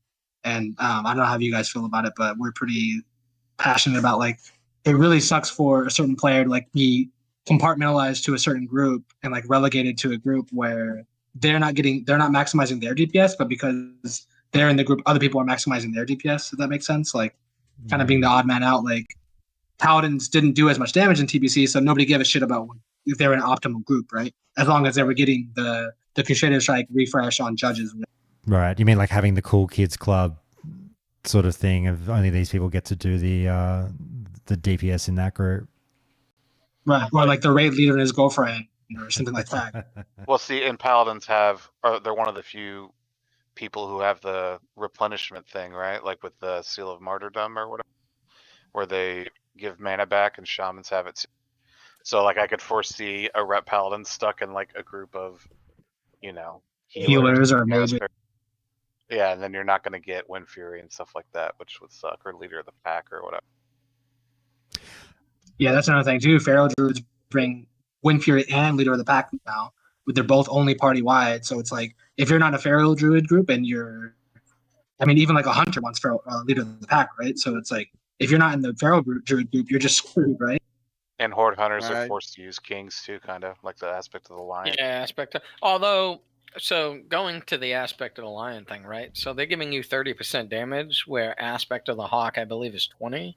So you're not really losing anything going into Lion, isn't it? No. So aspect I'm of not the a player, Lion, but I'm just going off of what I think I know. So if I am being ignorant to that, I apologize. yeah, as aspect of the Lion's like Kings, which is 10% stats, and then you get twice the effect if you're the Hunter, so it's 20% stats. Aspect of the Hawk is like a battle shout, but for range, so you get like, I forget what the max rank is, but it's a lot of attack power for ranged. It's like 400 something, I want to say. I don't remember. Aspect of the Hawk is going to be better as far as DPS is concerned for a Hunter. I think almost until you get into like Nax gear where you've got like tons of agility. Because the 20% will not, I don't think, make up for the AP loss for at least like a Marks Hunter or something like that. And we're not even sure if that's party or raid wide, right? Like is Lion party? It says party in the tooltip, I'm pretty sure. Go for it, Mike. Sorry, go for it. I almost guarantee you all this stuff is just going to be raid wide because of all the tooltips we've seen with our abilities that we already know affects the entire raid, say party members in them. So everything is just going to be like anything that says party members is just going to be raid wide, and we're not going to have to do group bullshit anymore. I mean, that would be awesome, but I'm pretty confident that's. I only say this because other abilities that we already know affects the whole raid say party members in them. So anything that just says party members is going to affect the whole raid. Like an era right now. What's an example of it? There was a chain heal thing that they showed. It's a chain in the tooltip. It said party members, but we know chain heal can affect the whole raid. Maybe they changed it now. Well, but like prayer of healing says party, and that's definitely only party. I'd lean towards that specifically because they're doing the debuffs and the buff. They're getting rid of those limits. So I think they're kind of like they understand it's kind of awkward, and then even having had one shaman in each of the group to do the heroism or the Wind Fury was annoying enough as well. So it's like that's one aspect of it. But like I think as a whole, like a lot of it can be done with gearing as well, particularly with the hunter issue, where it's like, especially the tier 1. That's what I want to see. Like like tier 1 actually be useful, like people actually wanting the Paladin, like you wanting the banana suit and stuff like that as well. Because like I said, like there's stuff that can be addressed through gear or tier bonuses that doesn't necessarily need to be implemented or kind of adjusted for like as a whole. If you get me, like trying to, for example, like trying to reduce aspect to hawk just to try and make aspect to line more viable, kind of thing. Yeah, I mean, if it's raid wide, then it won't matter. But there's so many things in classic or in vanilla, I should say, that are party, like Shaman Totem, and like TSA, leader of the pack, all that stuff. Like the raid wide stuff was Wrath. So I don't know. We'll have to see, I guess. I mean, I'll take a bet with anyone $20 that all this stuff is just going to be raid wide. Oh, they don't. I mean, that would be nice. That would be nice. They don't want people doing the bullshit swapping shit around in the middle. Yeah, of the that's the raid. only thing I didn't like about TBC was the group stuff, because it's just like, ugh. There you go. There's a 20 on the table. Boys, I might end the stream and I'm going to duck out and take my dogs for a walk. But what I'll do is I won't actually close this channel. If you guys want to hang out and fucking keep talking, shooting the shit and doing all that, I'll leave this open. So feel free to hang out, guys. But I'll catch you all later. Okay. Josh, great talking to you, bud. Yeah, hey, it's sick. Thanks so much, man. You fucking went hard. I really appreciate it. And all of you guys, thank you so much for being here. It was fucking awesome. I'll catch you guys later. Yep, cheers. Hey, take Cheers, care. guys. See you guys.